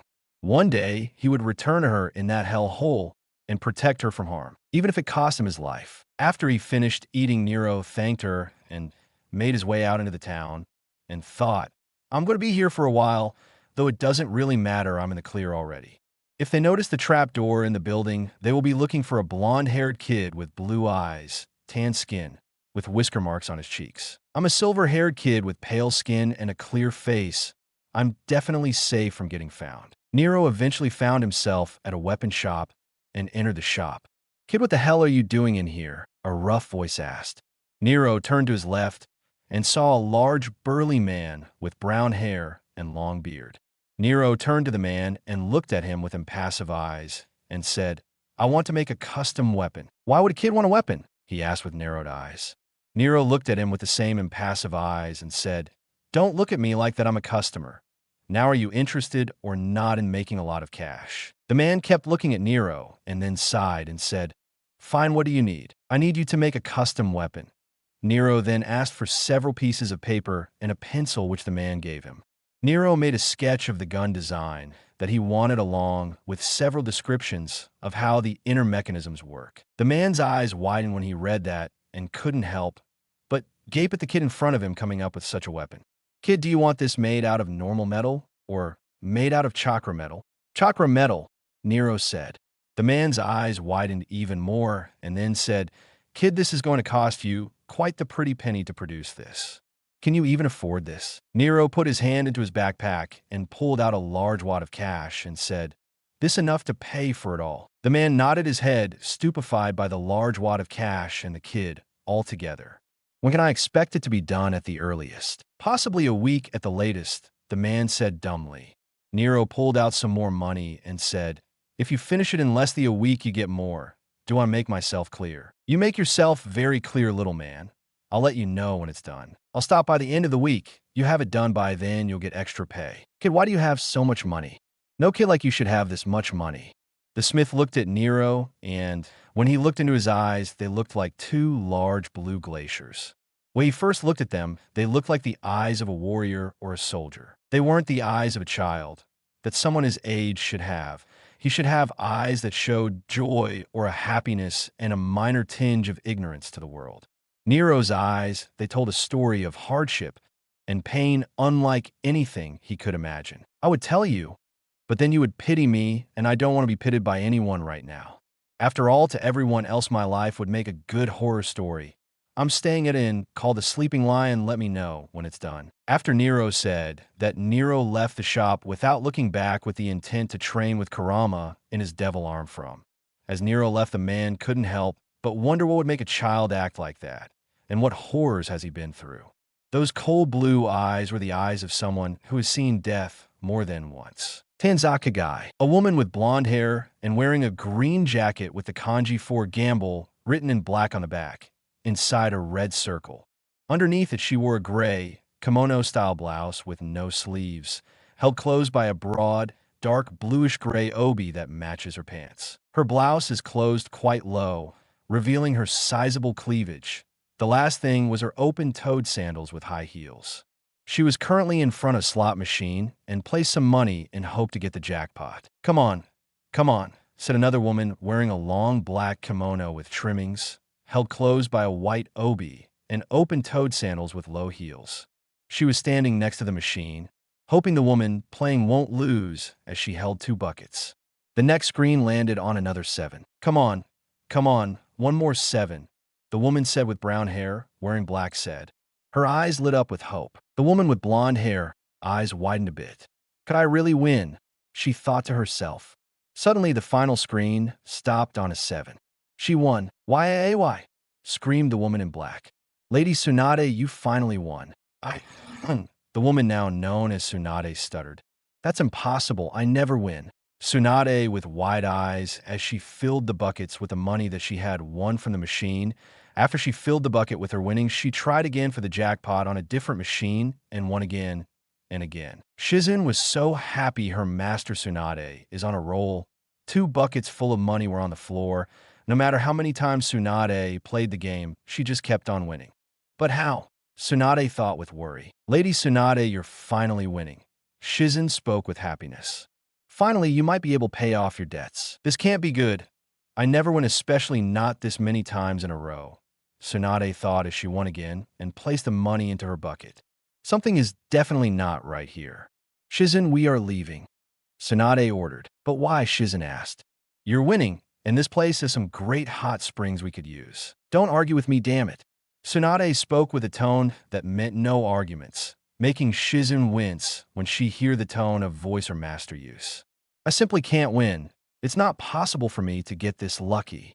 Tsunade picked up the 2 buckets full of her winnings and walked towards the door, mentioning for Shizen to follow. When the 2 ladies reached the front door of the casino, they saw 2 men in front of the doors. Tsunade and Kushina recognized both of them. They were Itachi and Kakashi, wearing the standard shinobi outfit. When the 2 saw them, Kakashi pointed at them and walked over at them with Itachi following him. Tsunade, Shizun it has been while, hasn't it? Itachi said emotionlessly as he looked at them. Tsunade glared at the two and said, "What the hell do you two want?" Kakashi-senai smiled her way and said, "Now, that isn't a proper greeting now, is it?" After he said that, his eye smile quickly faded away, and he said, "Doesn't matter really.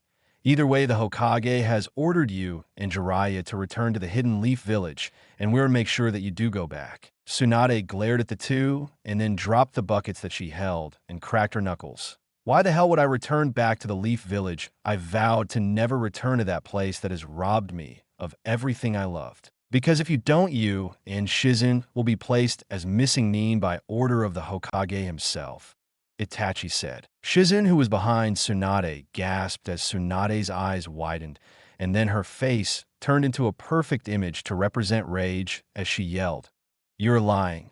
You gotta be, I have Sannin travel rights, and Sarutobi-sensei has let me do as I wish for the last couple of years, so why would he start now? I assure you, Tsunade, that we aren't lying and have proof that you are to return to the Leaf Village immediately by any means necessary," Itachi said as he pulled out a letter in an envelope from his pouch and threw it to Tsunade, who caught it effortlessly. After Tsunade grabbed the envelope, she opened it up and grabbed the letter in it and saw that it was written in her sensei's handwriting.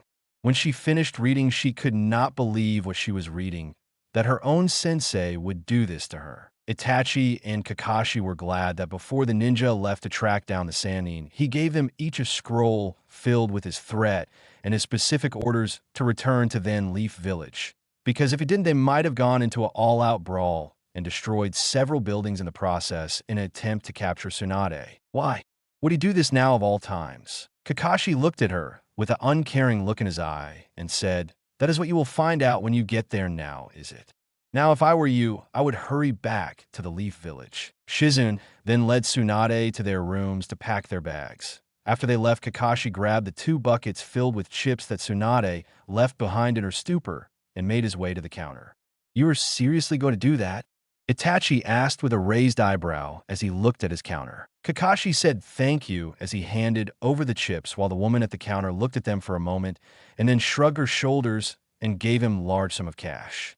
When he looked back at Itachi, he sent him a nice smile and said, "Yes, it was. Think about, I did a service, actually. I mean, why let such a large amount of chips, which could go for quite the pretty sum of cash, be left out for anyone to grab?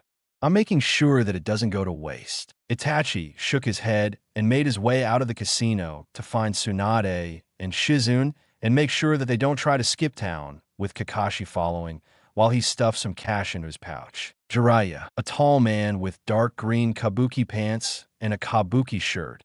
Under it was a fishnet shirt as well. Over shirt, he wore a red sage coat with matching yellow circles in front.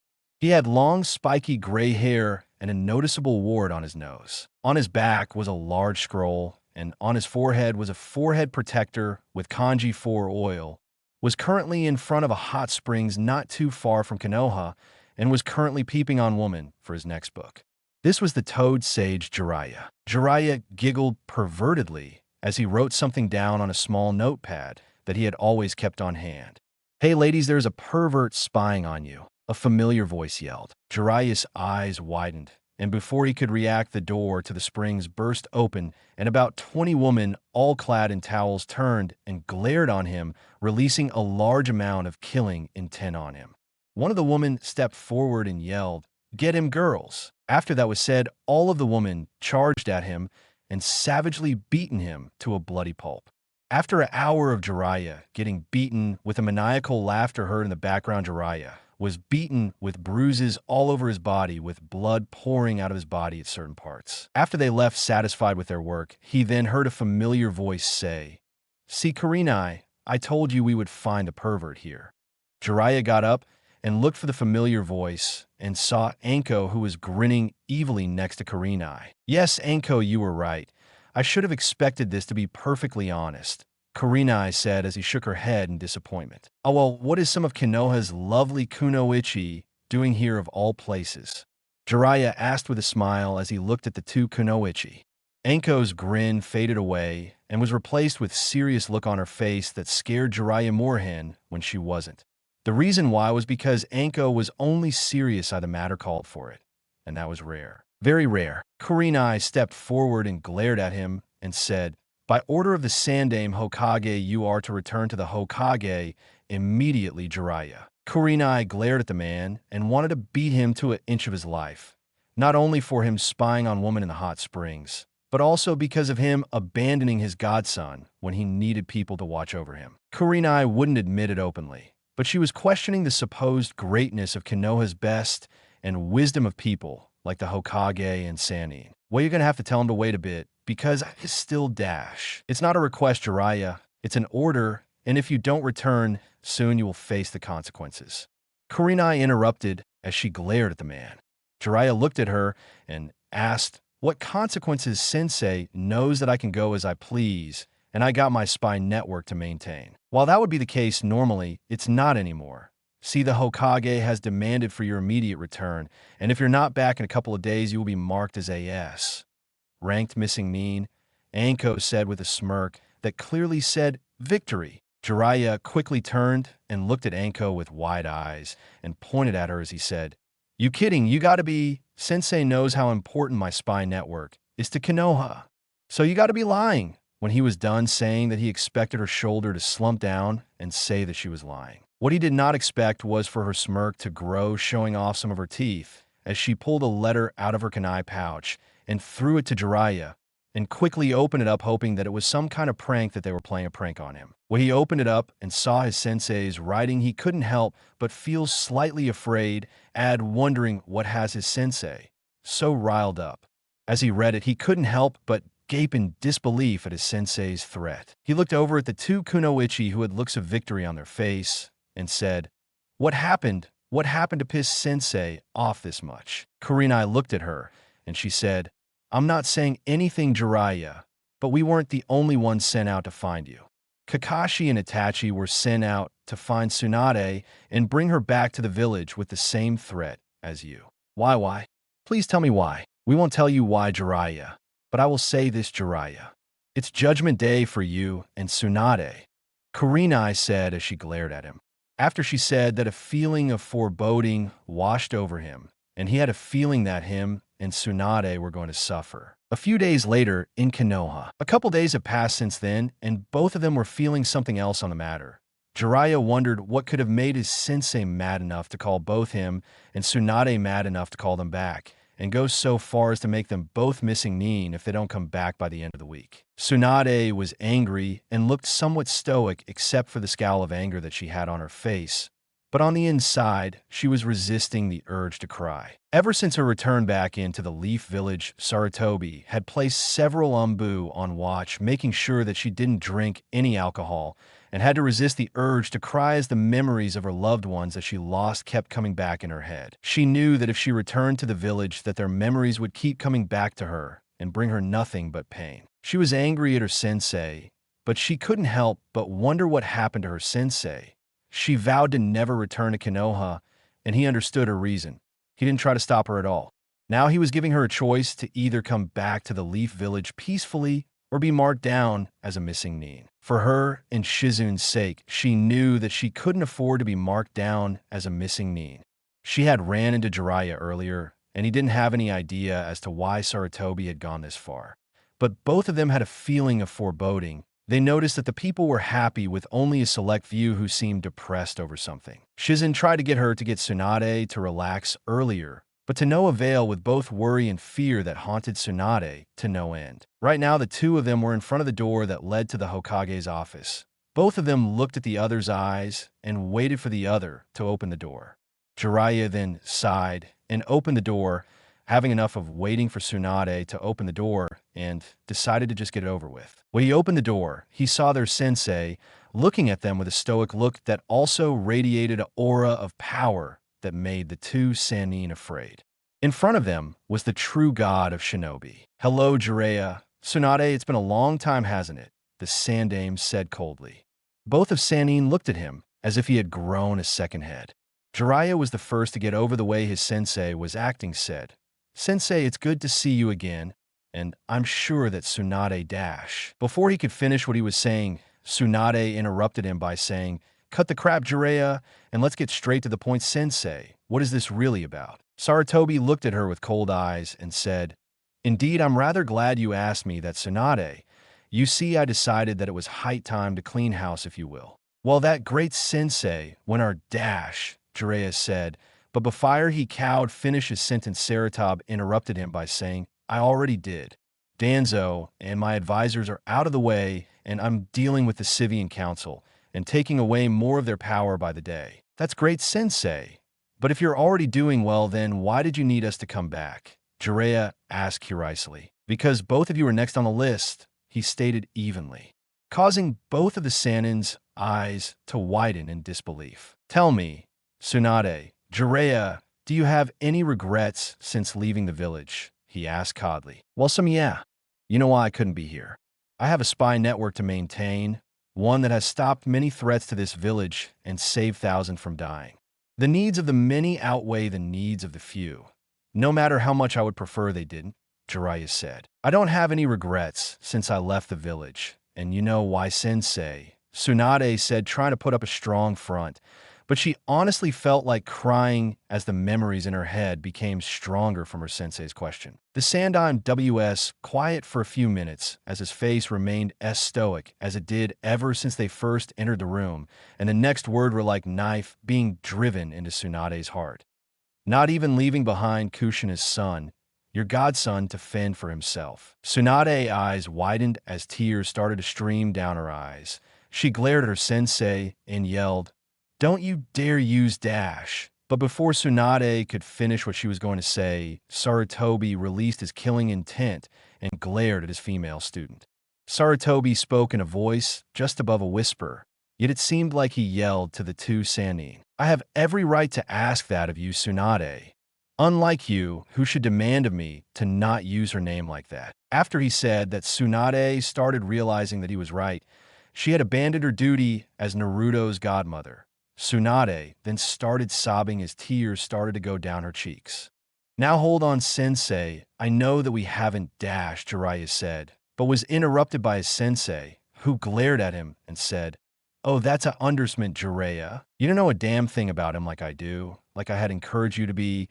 Hell, even a letter is better than nothing. I have decided that you will pay the price. As of now, all of your accounts and assets have also been frozen, and you will be demoted in rank as well. At the moment, neither of you can leave the village." But sensei, how will we support ourselves then?" Jiraiya asked as he looked at his sensei with wide eyes. "By doing D ranks that all genin do, since both of you will be that after you avoided all of your responsibilities, especially as Naruto's godparents." Sarutobi yelled back at him angrily. "Good," Jiraiya said, stupefied by the answer. "I'm sorry," Tsunade sobbed, once in her life completely sober and had been for the last few days. With the haze gone from her mind, all of the pain she normally drunk away was flooding back in her, making it difficult to even bother going on. "Then we'll make it up to the kids starting now. I swear it's sensei," Jiraiya said in an attempt to calm his sensei, only for it to backfire on him. Killing intent started to leak into the room, causing the two Sannin to stop what they were doing and look at him fearfully. Sarutobi turned around and looked at both of his students, and he said coldly to them, "Sorry doesn't bring back the dead, Tsunade. It's not my forgiveness that you should be asking for. It's Naruto's, and sorry doesn't bring someone back from the dead." Both of the Sannin's eyes widened in disbelief, and Jiraiya said, "Dead." "Yes, Jiraiya Naruto died a couple of days ago, when his apartment was set on fire a few days ago. I'm going to tell the village tomorrow about who they have been abusing all of these years, and the funeral will be held on the end of the week." Tsunade's tears started to come out faster as her tears started to go down faster as she said, "It can't be." A frown formed on her sensei's face as he said, "I'm afraid so. I have already cried for him several times, but I won't let him be remembered as the demon that was killed. You can grieve, but I expect to see both of you at the funeral, even if I have to order Umbu to drag both of you there." After he said that, Umbu entered the room and led them to where they would be staying. Tsunade was currently in an apartment that was similar to the one that Naruto had minus the rats and the roaches. She looked at the room and saw that the plumbing seemed to just be barely working and the paint on the walls was chipped and cracking as well. When she first saw the room, she thought, did Naruto have to live like this? When she asked one of the Umbu that escorted her to the apartment, she was surprised when one of the Umbu told her that Naruto lived in something even worse than this. Shizen was given a good apartment with plenty of food with a weekly income and was told by Sarutobi that she couldn't have Tsunade stay there with her until he decided that he could and would have her meet Inoichi to help Tsunade get over the past. As Tsunade sat there, the memories of all those that she lost kept coming into her head. So far, she had lost her fiancé and brother on a fool's quest of becoming Hokage. If that wasn't enough, she was stupid enough to go drink and gamble so much of her family's fortune, disgracing her heritage and making her clan's name a joke among the elemental nations. To the point that people even began calling her the legendary sucker, making casinos begin to rub their hands in glee when they learned she was coming. Tsunade missed out on raising a child that she could have considered her grandson. But because she was so lost in her drunken state that she refused to take responsibility for the young boy that she promised Kushina that she would take care of if anything ever happened to the redhead and Minato. If only she kept her promise, then maybe some of her own pain could have been healed and the pain that Naruto went through could have been prevented. If only she was there for Naruto, then he wouldn't have been cheated out of being a shinobi and living a true happy life. He would have had his clan's name backing him, as would have been his birthright. If only Tsunade kept her promise to Kushina, then Naruto would never have had to experience so much pain before he died. He would have had a real chance at living and not a fake one. I deserve this, Tsunade said miserably as she brought her hands to her face and began to cry. Jiraiya sat in a similar apartment to Tsunade's with a rare expression of seriousness as he thought about what he had done. True, he couldn't wish Naruto constantly due to his spy network, but that didn't mean that he couldn't visit every once in a while just to say hi and have a chat with him for a bit. He knew that Naruto's life was going to be bad. He had told Minato that from the start before he sealed the Kyuubi into Naruto and had begged his student to let him do it, but his stupid apprentice just wouldn't listen and thought Naruto would be the symbol of hope for everyone of a brighter tomorrow. All it did was make his godson into a symbol of their hatred and a reminder of a dark day, a horrible when so many people had died. It was during his time away from his sensei, after the confrontation with him and Tsunade over what they did to Naruto, did Jiraiya realize how much of a failure he had become. How much he should have done for Naruto, but didn't do it, and now couldn't because the boy was dead. He had failed them. He had failed the people that were closest to him, and those that were the closest thing that he would ever had to a family. Minato the son he never had, Kushina the daughter he never had, and Naruto the grandson that he had failed. He had failed all three of them in less than a day as he thought. I'm sorry I failed all of you. Jiraiya was brought out of his musings when he heard two poofs and saw smoke appear in front of him. When the smoke cleared, he saw two toads wearing cloaks in front of him. One had green skin and white hair and was wearing a lighter colored cloak, while the other one had whitish skin with purple and was wearing a black cloak. They were the Fukasaku and Shima, the two sage toads of Mount Mayaboku. Jiraiya blinked a few times to see if his eyes were deceiving him, and then said, "Ma, Pa, what are you doing here?" Jiraiya asked. Shima looked at Jiraiya and said quickly, "Jiraiya, it's good to see you, but we came to tell that something has happened." Jiraiya's eyes widened, and he asked quickly, "What happened, Ma, that got you two so riled up?" Fukasaku then stepped forward and said, "Jiraiya, boy, it's about the great prophecy, it's changed." Jiraiya gasped in surprise as Fukasaku then told him of what the great prophecy now said. After they told him of what the prophecy now said, they then left Jiraiya alone to collect his thoughts as they kept running back to what they said to him. He then jumped up and ran as fast as he could to the Hokage Tower to let him know of the prophecy. A few days had passed since Jiraiya had told Sarutobi about the change in the prophecy, and him and Tsunade were officially demoted to genin. Right now, a bunch of people were gathered in front of a memorial wearing black. Surprisingly, there were a lot of civilians there, though they weren't cheering like they originally did when they heard that he had died. Many of them were crying and felt a deep regret for what they had done to him. At first, they couldn't believe that he was the son of the man that saved them and all of the monstrous things that they have done to him. Many people had committed suicide when the Hokage had told them about who Naruto's parents were. The fourth Hokage simply asked for the child to be seen as a hero, and they spat on his wish and claimed that they knew what he wanted when he had already made it known. Everyone that had cared about Naruto and knew that he wasn't the beast was there, which included the Ichirakus Sarutobi, Anko, Yugao, Kakashi, Kurenai, Jiraiya, Tsunade, Shizen, Mikoto, Itachi, and Satsuki. While Jiraiya and Tsunade felt guilty and sad about Naruto's death, their sadness was nothing compared to Satsuki's. Mikoto sometimes would have to force her to eat and go outside and get some fresh air.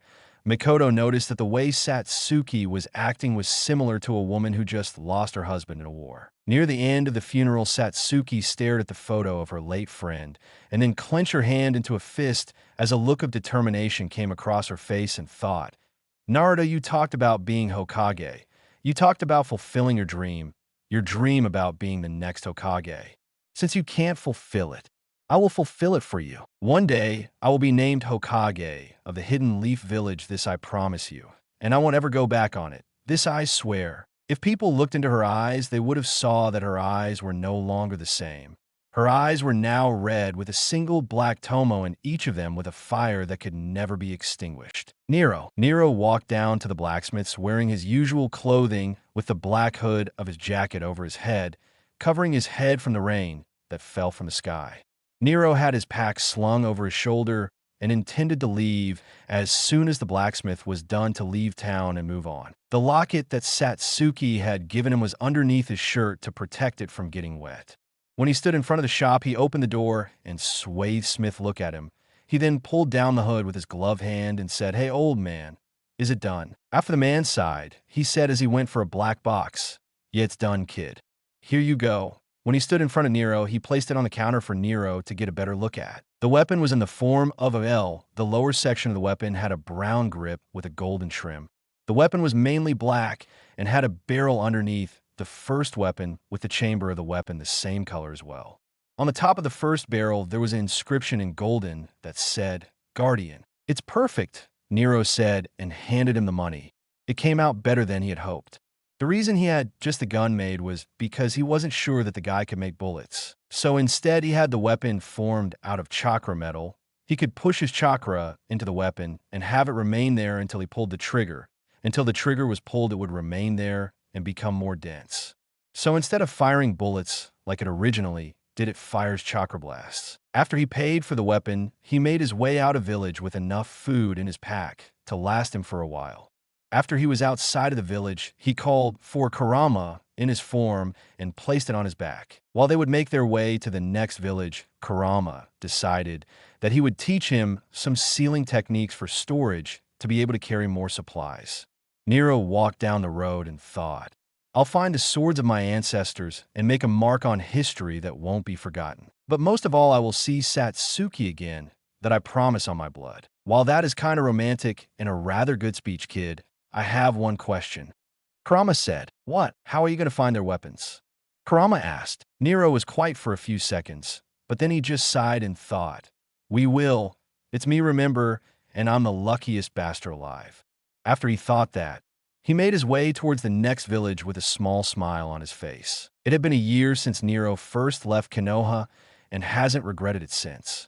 Nero, who was now 7, had gotten stronger as the months passed. Kurama had taught him how to properly use him in his devil arm form, and had also taught him some jutsu. Though Nero hardly used jutsu, and only used it when he really needed it since he excelled using Kurama's devil arm form. He would practice taijutsu with Kurama, who would be in his human form in his mindscape, and the two would spar for hours. Kurama, in human form, had long orange-reddish hair that went down to his shoulders, and a pair of blood-red eyes that were slitted, and had a very thick set of whisker marks on his cheeks. He would wear black pants and a red kimono shirt that had a picture of a golden kitsune with 9 tails on it. Even though he was good in taijutsu, he felt much more comfortable with a weapon in hand than using jutsu, though that didn't mean that he was a slouch in taijutsu, since his demonic blood awakening had increased his body strength, stamina, and healing factor. He had learned how to harness and control his now demonic right arm. He had learned that the arm could also make large ethereal projections of it and be used to grab demons that were far away from him. Nero saw it as a weapon that was literally attached to him and had decided to give a name.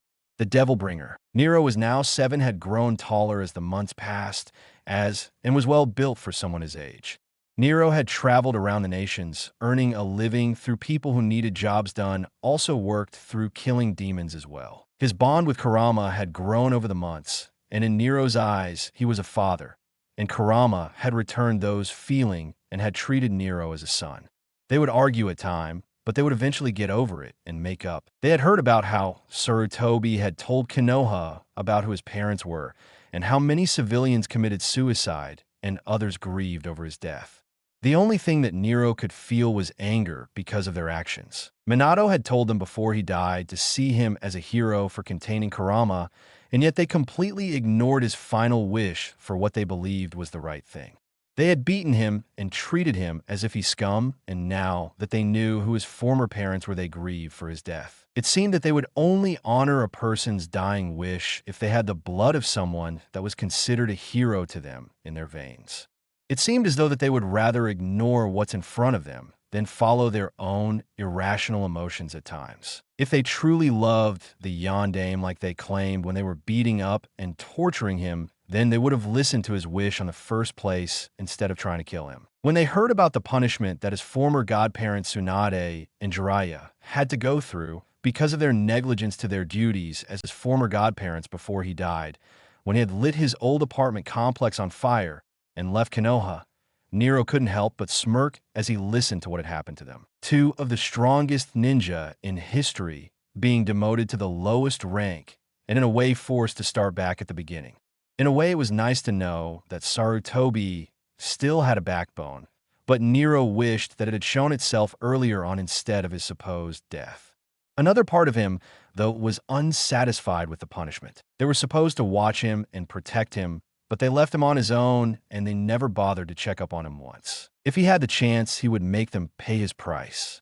To him, it kind of seemed like a slap on the wrist, because if they were there, they could have made all the difference to how hard his life was. They had went off and did what they wanted and ignored their duties as his godparents while he was forced to constantly look over his shoulder and make sure that there wasn't someone there with a knife that they were ready to stab into his back. If he ever had a confrontation with them, then he would make sure that they get just what they deserve for ignoring their duties and leaving him to rot in a place that wanted nothing less from him than his death in the most painful way possible. They had also figured out something else about the tattoo.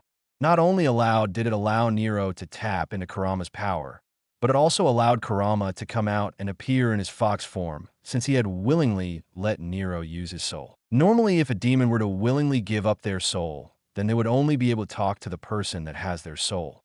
Kurama thought that it might have had something to do with the seal that was prisoned because he still felt a connection to Nero even though he was no longer in the seal and allowed to move freely. It would make sense since the seal was made by the Shinigami, the god of death himself. Right now, the two were near a small village named Kawaragai with the intent to pass through and then continue on their way. Nero still had his hair in the same shaggy style that he had when he left Konoha, since he liked his hair the way it was now. Nero was wearing a black jacket with a red shirt underneath and wore blue pants and black shoes. Kurama was in his fox form on Nero's shoulder, taking a nap as they got closer to town. Kurama then sniffed the air, nudged Nero with his paw. Nero looked at Kurama curiously and asked, "Kurama, what is?" Kurama in his fox form, he looked like a red fox the size of a puppy. He could stay out in this form as long as he wanted, or until he got seriously injured and was forced to go back into the tattoo to recover. "I smell blood," Kurama answered. Nero's body tensed as he pulled Guardian out of its holster, just in case. "Is it a demon's?" Nero asked. "No, it smells human, but it's different from a human's as well. Can you take me to where the smell's coming from?" "Yes, follow me," Kurama said as he jumped from Nero's shoulder onto the ground. Kurama then ran off, following the source of the smell. Nero wasn't far behind as he ran as fast as he could. They had ran for a while when they came across a hill with a large cross on it with a figure on it. As they got closer, Kurama didn't stop until he stood next to the cross, and was a little surprised by what he saw. Nero stopped running as his eyes narrowed at the sight as he clenched his demonic hand into a fist as the rest of his arm glowed brightly. The figure on the cross was a person around his age.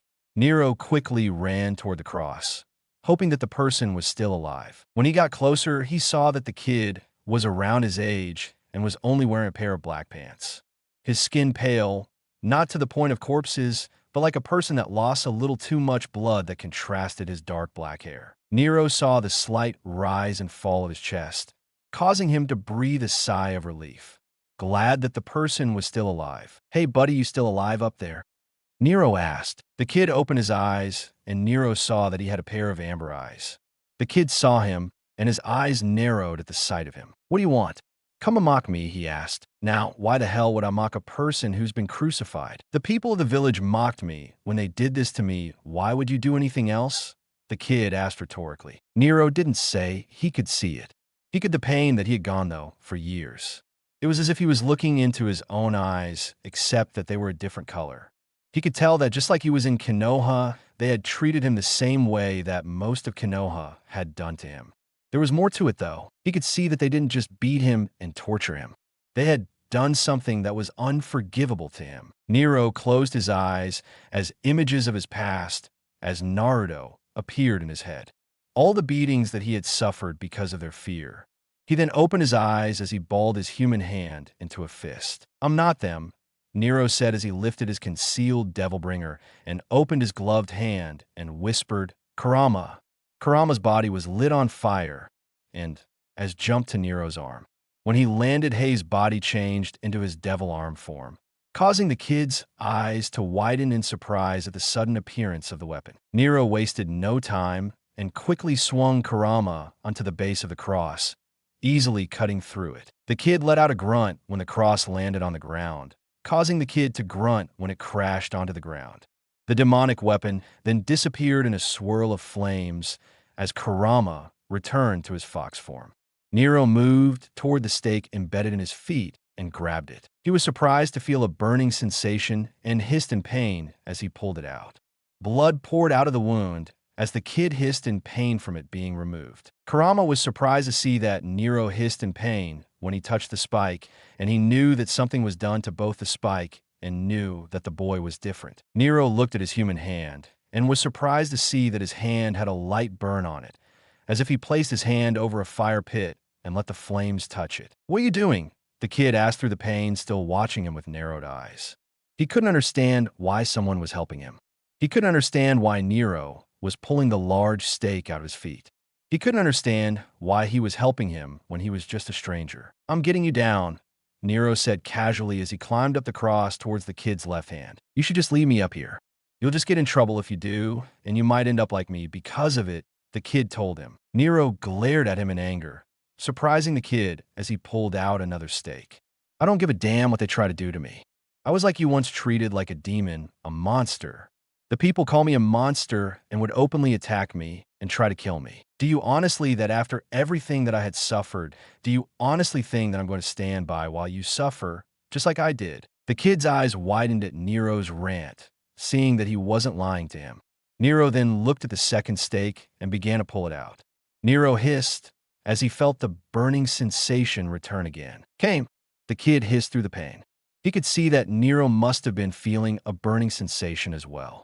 Ever since those villagers had crudely nailed him to the cross, he had felt nothing but burning where the stakes had penetrated him. "What?" Nero asked, not understanding why he said the name. "My name. It's Kame," the kid now known as Kame said as he looked at Nero.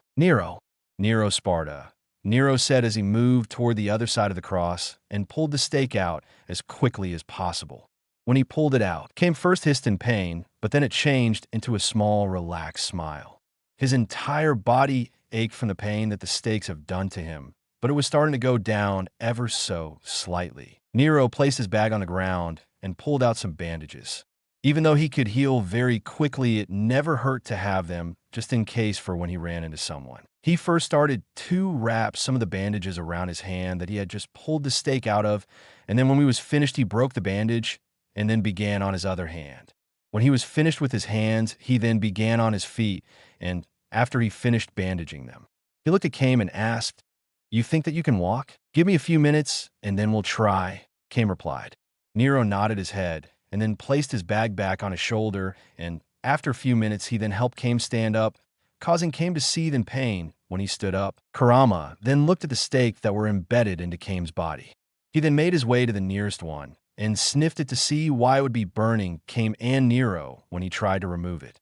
He quickly recoiled from the stake and took several steps away from it. Holy water, Kurama thought to himself as he recognized the scent on the stake anywhere. He then followed the two into the forest as he looked at Kame, and his eyes narrowed as he stared at Kame's back.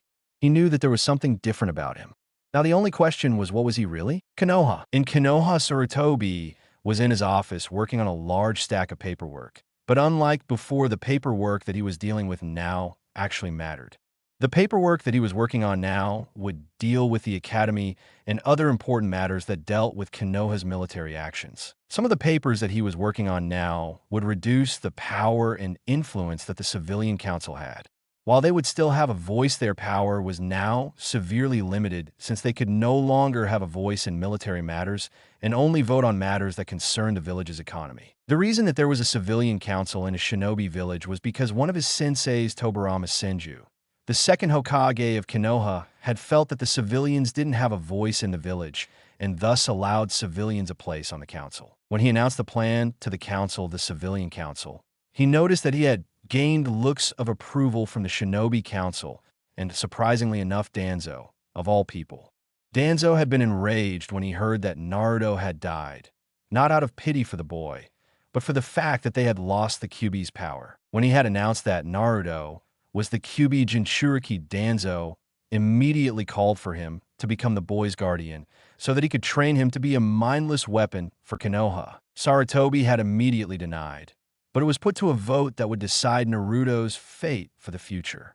The Shinobi Council had outvoted the Civilian Council, and if it wasn't for them, then Naruto would have ended up in Danzo's hands. Since the only thing that he really enforced was the S-rank law that he had made to hide Naruto's status from him and the younger generation. Looking back on the old curriculum plan that was in place before Naruto had died, made Sarutobi sick to his stomach as he looked at the plan and was surprised that even more people hadn't died because of it. The old curriculum plan dealt with the basics and just the basics. While it would be enough to deal with low missions like D ranks, but there was still a good chance that they could die on C ranks. The reason for the old curriculum plan was because of the Kyuubi attack 7 years ago had killed a good number of their shinobi, crippling their forces greatly in the process. The Civilian Council had thought that it would be a good way to quickly rebuild their forces. The new curriculum plan would not only reduce the death rate of the genin that went out on their first mission outside the village, but it would also ensure stronger generations of shinobi. The plan now allowed students to learn Kenjutsu and Bojutsu and learn how to fight with a sword or a staff if they wish to learn. The people in the shinobi program would learn nothing but the truth about what it meant to be a shinobi, and they wouldn't talk about the glory that one would receive or the fame that they would get. No, they would learn the nitty-gritty details about what it meant to be a shinobi and nothing less. They would also be required to go on a C-rank mission that was supervised by several jonin and shunin to take a life so that they wouldn't freeze out in the field on their first kill. It was a traumatizing event for people that killed for the first time, and if they were out in the field, they couldn't afford to have them freeze up since it would cost them their life in the end. They would also be required to learn at least 2 C-rank or higher jutsu in order to graduate from the academy. He had also added Tsunade's medical program into the academy, thus allowing some people to become medics and save their comrade from dying while out in the field. The reason why that it wasn't put into place years ago was because the Civilian Council had denied it and decided that it would be best to conserve money. Looking back at the old casualty rates, he couldn't help but sigh as he blamed himself for their deaths. As he thought about their deaths and looked at the one that he wanted to use now, he couldn't help but wish that he had implanted it sooner. He wasn't just implanting the new system to build up their forces, but also to prepare the next generation for what might appear in the future. He had received reports months ago that they encountered creatures that could only be described as demons. He had a feeling that they were only the beginning of what's to come in the future. The only drawback for the new curriculum was that now it would take a little longer for people to graduate the academy, since the main graduation age now would be 16, but they would have stronger shinobi because of it and would now follow the other shinobi villages' example by having them graduate at a later age. Tsunade and Jiraiya were at the moment Chunin since they ran out on missions almost all the time. He wasn't surprised that they were already Chunin considering the fact that they had years of experience under their belts. Tsunade had to go to Inochi for therapy for weekly sessions to deal with her past and also to deal her hemophobia, fear of blood. The reason that she had developed her fear of blood was because of her fiancé's death when she tried to heal him, and also from all the battles that she had witnessed during the Second Shinobi World War. Her fear had stunted her abilities to heal others, because if she needed to operate on someone, she would merely watch from behind and let her apprentice Shizen do it while she oversaw the operation. She still had some issues, but it wasn't as serious as it was before the therapy. He also thought about the new prophecy that Jiraiya had told him. The old one had happened after Naruto's death. Did that mean that Naruto was the child of prophecy for the old one? As images of Naruto appeared in his head, so did images of Minato and Kushina. He then stood up and left his office through the window. He needed to visit the graves of people that he had failed in life and hoped that they found peace in the afterlife. Nero had gotten him deep into the forest, and place came on a nearby log. Came let out a breath of relief, the pain that he had subsiding. Feeling any better? Nero asked. A little, but not much, Came stated honestly. Not surprising, considering that you were crucified for however long you were up there. This would have been my second day on that damn cross, Came muttered darkly. Well, at least you're of that damn thing, Nero commented. True enough, Came replied as her started to relax. Can you do me a favor and look for some people for me in town? Came asked. Sure, who are they? Nero asked. He had planned to go into town anyway. He didn't see a problem with looking for some people. There are two people that you need to be on the lookout for. The first would be my mother. Her name's Yukiko Tendu. She has blue hair, pale skin, and hazel eyes. You can tell that it's her if she has a golden necklace with a large, oval-shaped amber in it. If you can't find her, then go outside of town and enter the forest, and about a mile or two and you should find a cabin. The other is a friend of my mother's and his name is Tezuka Hongo. He is an older man and has short gray hair and silver eyes. He lives in an apartment complex on the other side of town on the 3rd floor. Room 3E. All right, I'll look for them, Nero said. Thanks for doing this for me.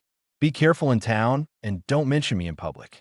If they find out that you helped me, then we're both going to have an angry mob after us that wants both of us dead, Came warned. Wouldn't be the first time an angry mob wanted to kill me, Nero remarked.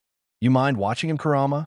Nero asked. I'll watch him and protect him if it comes down to it. But what if you run into some trouble? Kurama asked. Surprising Came as he looked wide-eyed at the small fox. Did that fox just talk? Came said, staring at Kurama wide-eyed. Nero pulled Guardian out of its holster on his thigh and spun it on his finger. Yes, the fox just talked, Nero said calmly as he placed Guardian back into its holster on his hip. Oh, and if I were you, I would call him by his name, if I were you.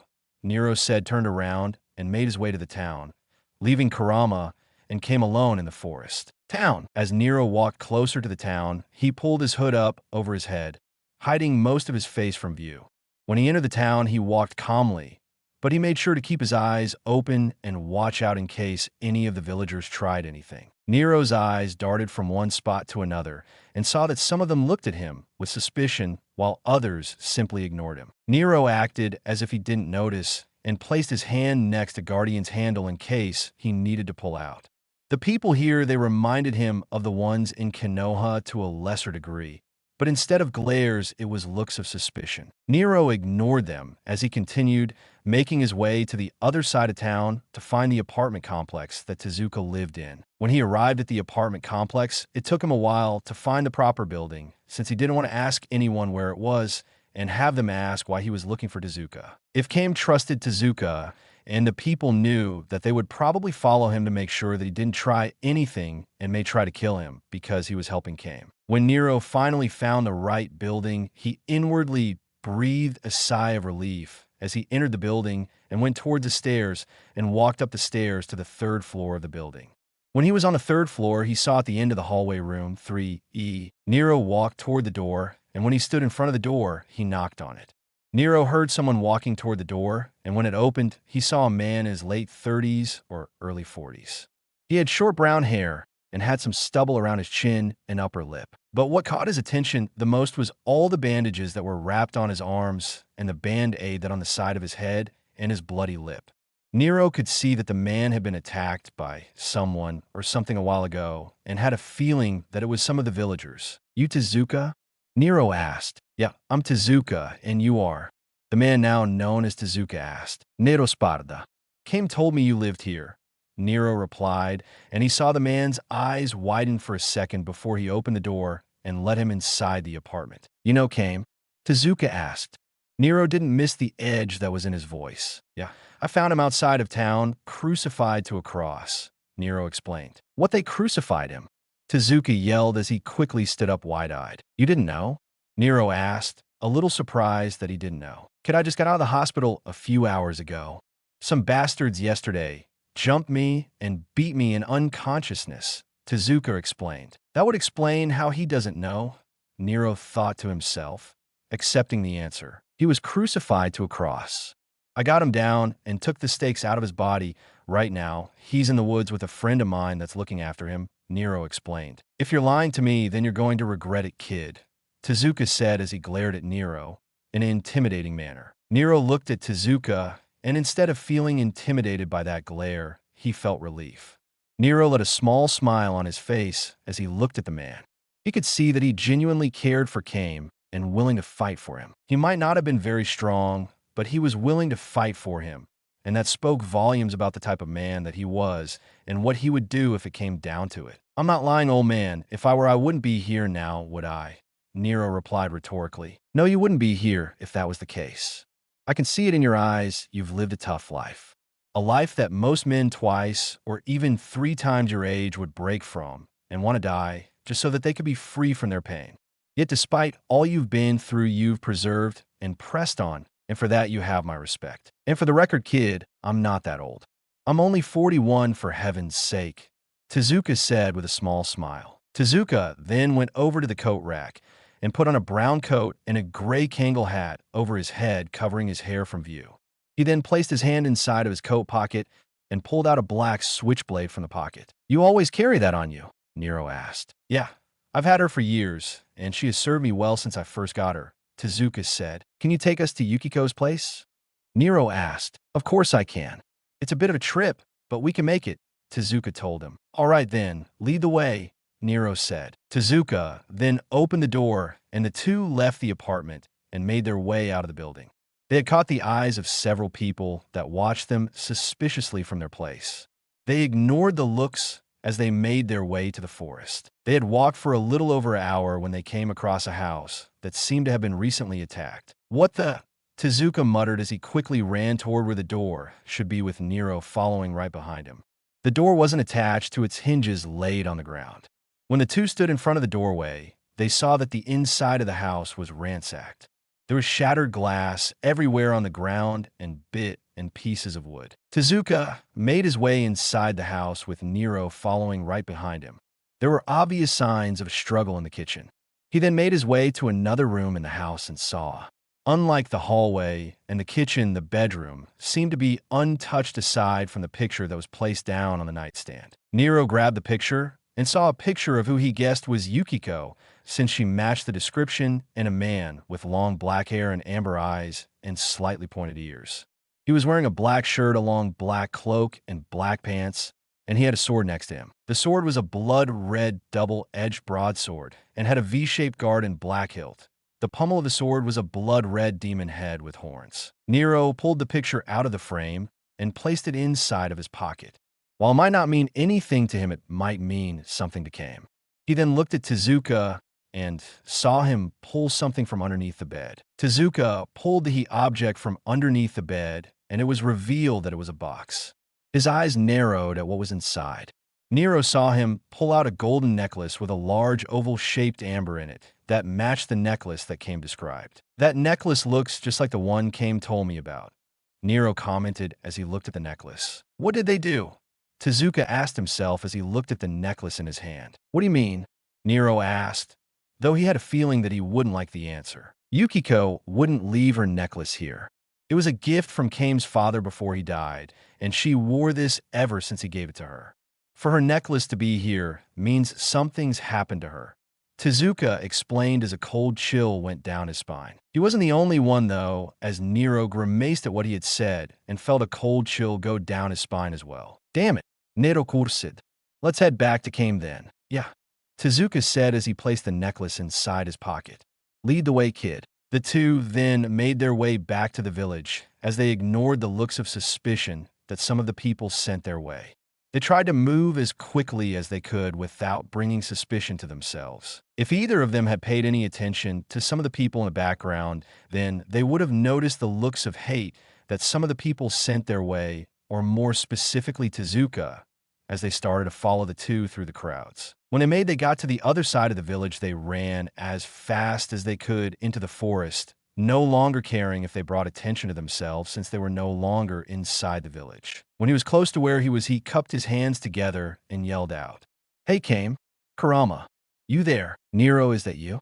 Kame yelled back. It was then that Kurama appeared after he passed through some bushes and nodded his head in acknowledgement. "Kame, is that really you?" Tezuka called out. "Tezuka," Kame replied as he emerged from the forest. He was now wearing a red shirt along with a fresh pair of long black pants and a pair of black shoes. Nero recognized the clothes that he now wore because they were really his.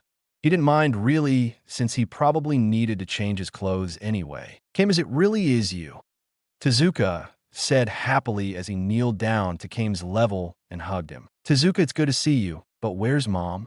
Kame asked. After he said that, Tezuka's face dropped and took a deep breath and sighed, preparing himself for what he was about to do. He then pulled Yukiko's necklace out of his pocket, making Kame stare at it in disbelief as he took it from. "Kame, when we arrived at your house, the front door was busted down, and the inside it was ransacked. We think that some people in the village might have attacked her," Tezuka explained. "Isn't this a surprise? Not only do we find the demon brat, but we also found you, Tezuka," someone behind them said, making them all tense as they turned toward the source, Kame slipping his mother's necklace into his pocket. They quickly turned around looking for the source and saw 4 men from the village standing across from them, all of them holding a long knife as they glared at Kame and Tezuka. "What the hell? Where did they come from?" Nero exclaimed as he glared at the man. "Damn it, they must have followed us." Tezuka yelled out. "Those bastards were among the people that had me crucified to that damn cross earlier," Kame exclaimed as he looked at the men angrily. "Well, then this will be good for you, since you can get some payback for that," Nero exclaimed with a grin on his face. "And I'm going to enjoy every minute of that payback." Kame yelled out. "Why are you two defending him? Can't you see that he's a demon?" One of the villagers questioned. "A demon, huh?" Nero said as he held his arm out, and Kurama burst into flames as he changed into his devil arm form, surprising the others except for Kame since he already saw Kurama change. 2 of them glared at him, but the third started to sweat as he stared at Nero's devil arm. Nero pointed Kurama at them and said, "He looks like a human to me, and that's enough for me. A demon would just violently lash out and kill for simple enjoyment. Who are you to decide if he's a monster? His father was a demon, and that is proof enough that he is a monster," one of the villagers said as he glared at Nero. "So his blood decides that he's a monster? Did his father ever attack you? Did he ever treat anyone as if they were scum? Or is it just because he isn't human? A person shouldn't be treated based on their blood. They should be treated based on their actions." Nero yelled out angrily. "Why, you little shit?" One of the men yelled as he ran at Nero angrily, the other men also rushing to attack. Nero ran at one of the men and swung Kurama, the man making sure to keep his distance from Nero as he attacked him. One of the men sloppily tried to stab Tezuka, but he dodged the blow easily as he ducked and punched the man in the jaw. The man stumbled from the blow. Tezuka pulled his knife out of his pocket and quickly pressed the button, making the blade pop out. When the man tried to stab him again, he dodged his blows easily, stepping from one side to the other. When he saw an opening, he grabbed the man's wrist and cut his wrist, making the man hiss in pain as he then stabbed the man in the stomach. He then threw the dead man's body to the side and dodged another attack from one of the men. Kame punched him in the stomach, making the man grunt in pain, but that didn't stop him completely. The man punched Kame in the face, making him fall onto the ground. He then rolled to the side, avoiding the man's knife, and punched him in the face.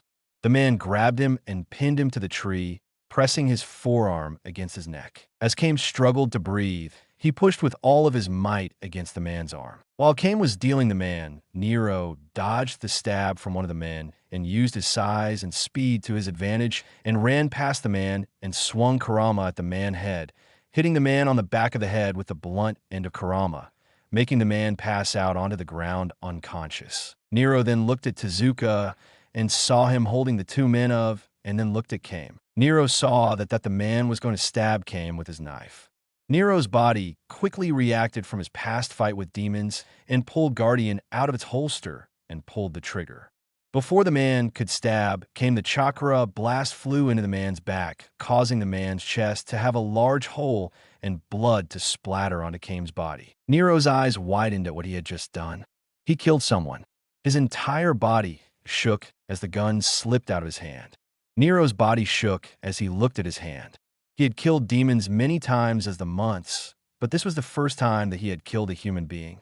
He felt sick and felt like he was going to hurl. He dropped Kurama, the devil arm making a clanging noise when it hit the ground.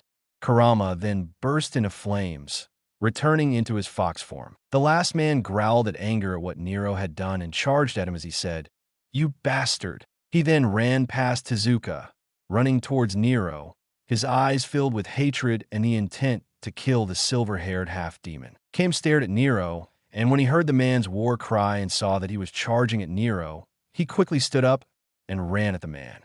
Before the man could attack Nero, Kame had tackled the man into a tree. Kurama quickly turned around and ran the man with narrowed eyes. The man punched Kame and tried to get him off of him. It was then that Kurama appeared and bit on to the man's neck. The man screamed out in pain as the fox demon mauled the man's neck. When he was sure that the man was dead, he stopped and turned towards Nero, Kame doing the same. When he looked at the young half-demon, he saw that he looked very green and then barfed onto the ground. Kurama then walked toward him, going to comfort the young half-demon because of his first kill. When Nero was done puking, he wiped what puke he had around his mouth. It was then that he felt a paw on his thigh and saw Kurama. "Nero, it's all right. You did what you needed to do," Kurama told him. "I saved Kame, but I kill man to do it, Kurama," Nero told him. "It was him or Kame. If you didn't kill him, then he would have killed Kame," Kurama answered. "Maybe, but there could dash Nero. Did you enjoy it?" Kurama asked, interrupting Nero. "No, I didn't enjoy it. I don't want to do something like that again." Nero answered. "It's good that you didn't enjoy it. Killing is wrong and is never supposed to easy. But sometimes one must kill to protect those they hold close to them. If you had to make a choice between killing that man and saving Kame, or wounding him and letting Kame die, which would you choose? Would you choose the lesser of two evils, and killing a would-be murder and protecting an innocent person? Or would you choose to wound the man and let Kame die in the process?" Kurama asked. Nero was quiet as he took in what Kurama said. He had taken a life, but it was the lesser of two evils that he had to choose. He could have wounded him, but then Kame might have died because he didn't go for the kill. He couldn't shoot him in the hand. While he has been practicing with Guardian for almost a year now, he wasn't that good a shot yet. He could have shot him in the shoulder, but there was still a chance that he would be able to. Kame was also quiet as he thought over Kurama's words. Ever since he first Nero, his life had been changing. Nero had done nothing but help him even though he was a stranger and saved him from people that wanted him dead. If Nero hadn't used his weapon on the man, then he could have died because of it. Your ancestor Sparta killed his own kind to protect others, even though he knew that it would brand him a traitor in their eyes. But he did it anyway because he believed that it was the right thing to do. He didn't care about what people thought about him because he did what he believed in. You had killed a human to save someone, that much is true. But you did it for the right reasons. You did it to protect someone. I had killed him, and it'll probably haunt me for the rest of my life that I won't deny. But I will also remember that because of that action I had saved someone if it comes down to me having to kill others to save innocent people, then I'll do it," Nero said as tears went down his eyes and his devil bringer glowed brightly underneath its sleeve. Nero then looked down at the devil bringer and pulled the sleeve and glove off of its cover, revealing it to everyone there. "I don't care what other people will think of me. Whether people think of me as a monster or not, I won't care. I'll do what I believe is the right thing to do, even if it means making people see me as the devil himself," Nero declared. He then raised his demonic arm in front of him and clenched his fist, causing it to glow even brighter at his declaration. Kurama looked at Nero, and even though it couldn't be seen because of his fox form, he was smiling at him. Nero was growing into a fine young man. He was growing stronger, learning the difference between right and wrong, and learning that sometimes one must commit evil for the greater good of others. He couldn't help but feel proud of him. Tezuka tipped his hat in approval of the kid. He didn't like that someone so young had to take another's life, but he understood the difference between killing blindly and for personal enjoyment than those that kill to protect others like soldiers do in times of war. He wouldn't hold that man's death over his head and call it wrong when he did it to protect someone. "There's also something else that you need to know. It involves Kame," Kurama said, motioning his head towards Kame and surprising them. Tezuka just blinked as he stared at Kurama. He then turned to Nero and Kame and said, "Did that fox just talk?" Kurama's eyes started to twitch as he exclaimed, "Yes, I can freaking talk. Get over it, you overgrown primates." "What do you mean?" Nero asked as he rubbed his arm over his mouth. Kurama took several deep breaths, trying to calm down. When he was finished calming down, he cleared his throat and explained, "I figured out why they were trying to kill him and why the stakes burned your hand when you were removing them. Wait, if they were coated in holy water and burned me when I was just touching, then do you mean that he's like me?" Nero asked. "Yes, I'm sure of it. I had suspected the possibility when you removed the stake from his body, but I was sure of it after I sniffed him to get his scent while you went into that town." "He's like you, Nero.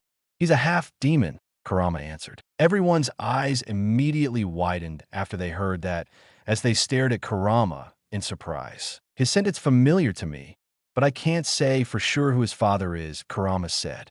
He knew that scent was familiar, but he couldn't place the demon that had this scent. "My old man was a demon," Kame said to himself. "Well, that's a surprise. I always knew that Modius was different, but I never thought that he was that different," Tezuka commented. "Modius?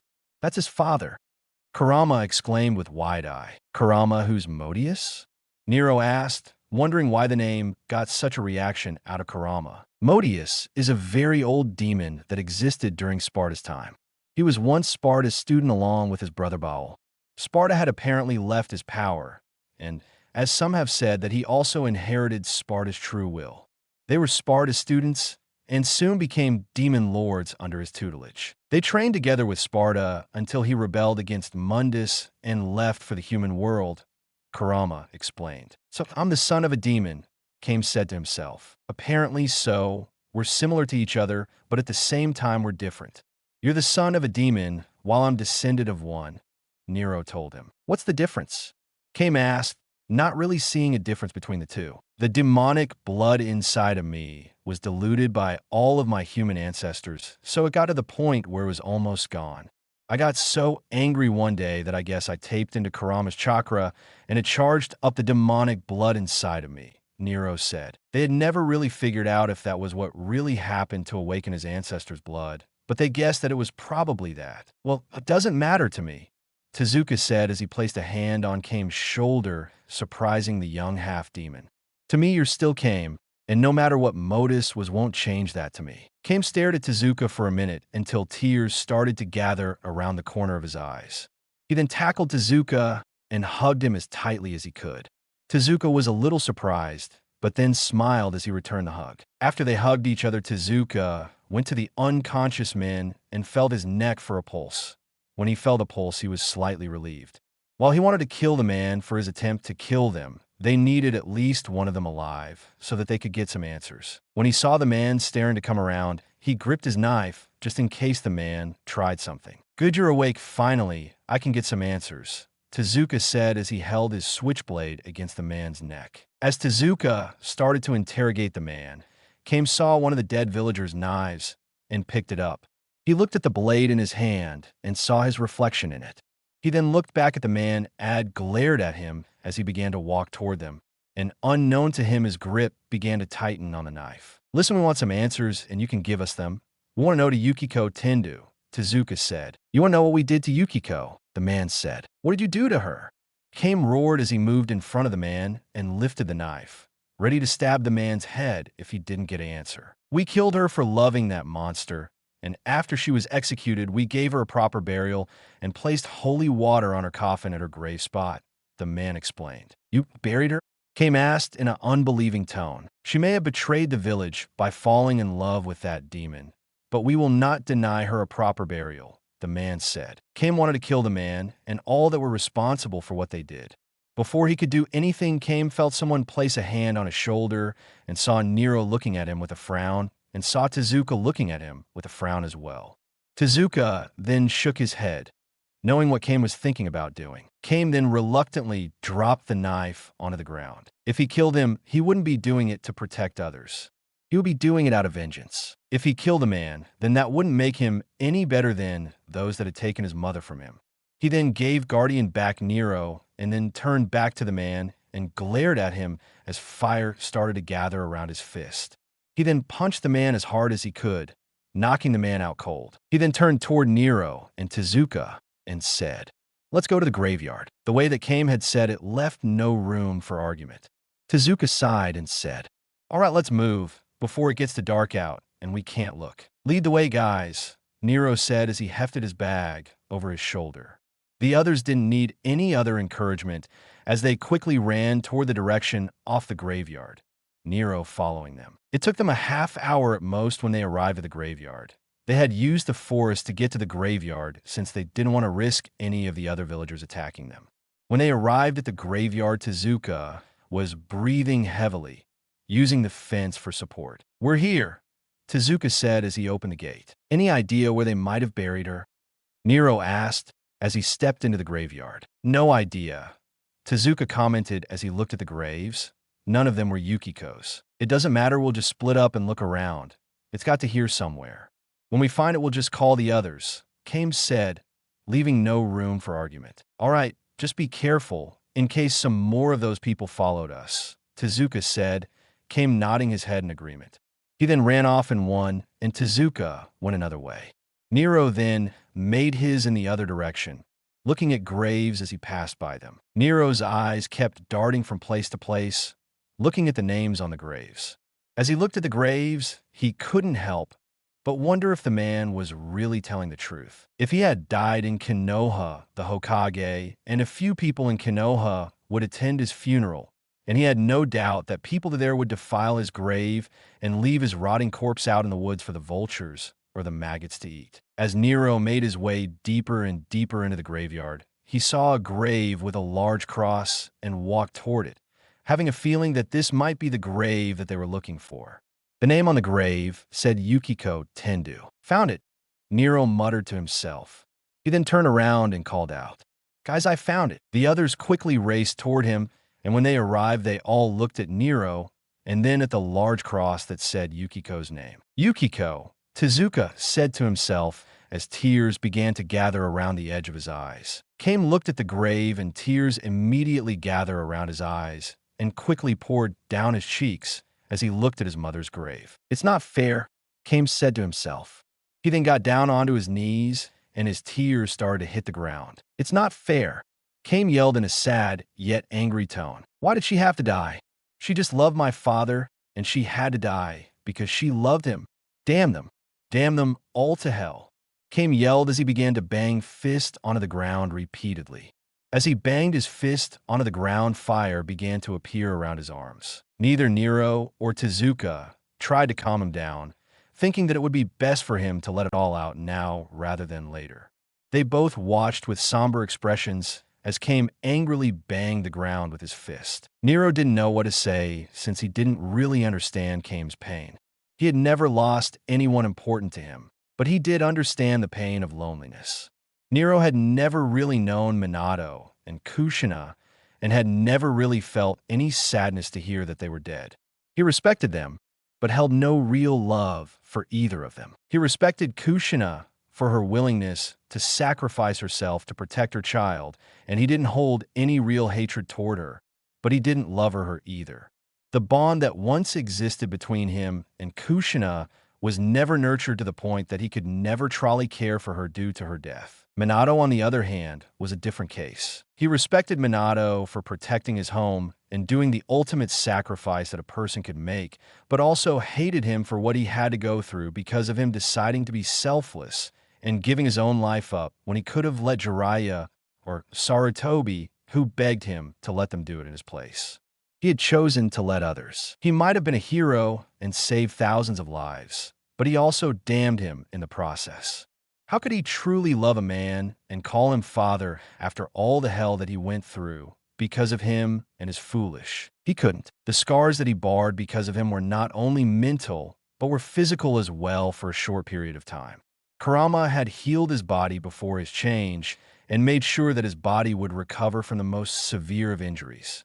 The scars might have been gone, but he still remembered the pain that they inflicted on him. People would always remember the pain that they have gone through, whether it be physical, mental, or emotional pain. They would always remember the pain that they have gone through, and nothing could change that. Tezuka then walked up to Kame and placed his hand on his shoulder and said, "It's okay, Kame. Let all out." Kame nodded his head and screamed out in agony as tears started to pour out of his eyes and drop onto the ground. Nero closed his eyes as he listened to Kame's screams, as images of his own screams of anger a year ago appeared in mind. Knowing that just like he was with Konoha, Kame has had enough of this village and for what they have done to him and taken from him, and would be leaving it soon. An hour later. "So you're leaving the village to Tezuka?" Kame asked, having calmed down from his sadness a while ago. He also had a gray bag next to him. He had decided after his screaming earlier that he would leave the village and go with Nero. "Yeah, you and your mother were the only reason I stayed in the first place. If it weren't for you two, I would have left it a long time ago," Tezuka answered as he looked at the two kids in front of him. "So, old man, what are you going to do after you leave this place?" Nero asked, wondering what the man would do after he left the village. "I'm going to travel and see the world like I did when I was younger. Meet up with a couple friends of mine and reconnect with them," Tezuka said with a content smile. "You know, the world is pretty dangerous. You don't only have to worry about ninja, but you also got to worry about demons nowadays, old-timer. You think you can take them on?" Nero asked with a smirk. "Hey, I didn't get this far in life by my good looks, you know," Tezuka said with a smirk as he pulled out a different switchblade from his pocket. "That's not the same knife that you had before," Nero noticed as he looked at the knife.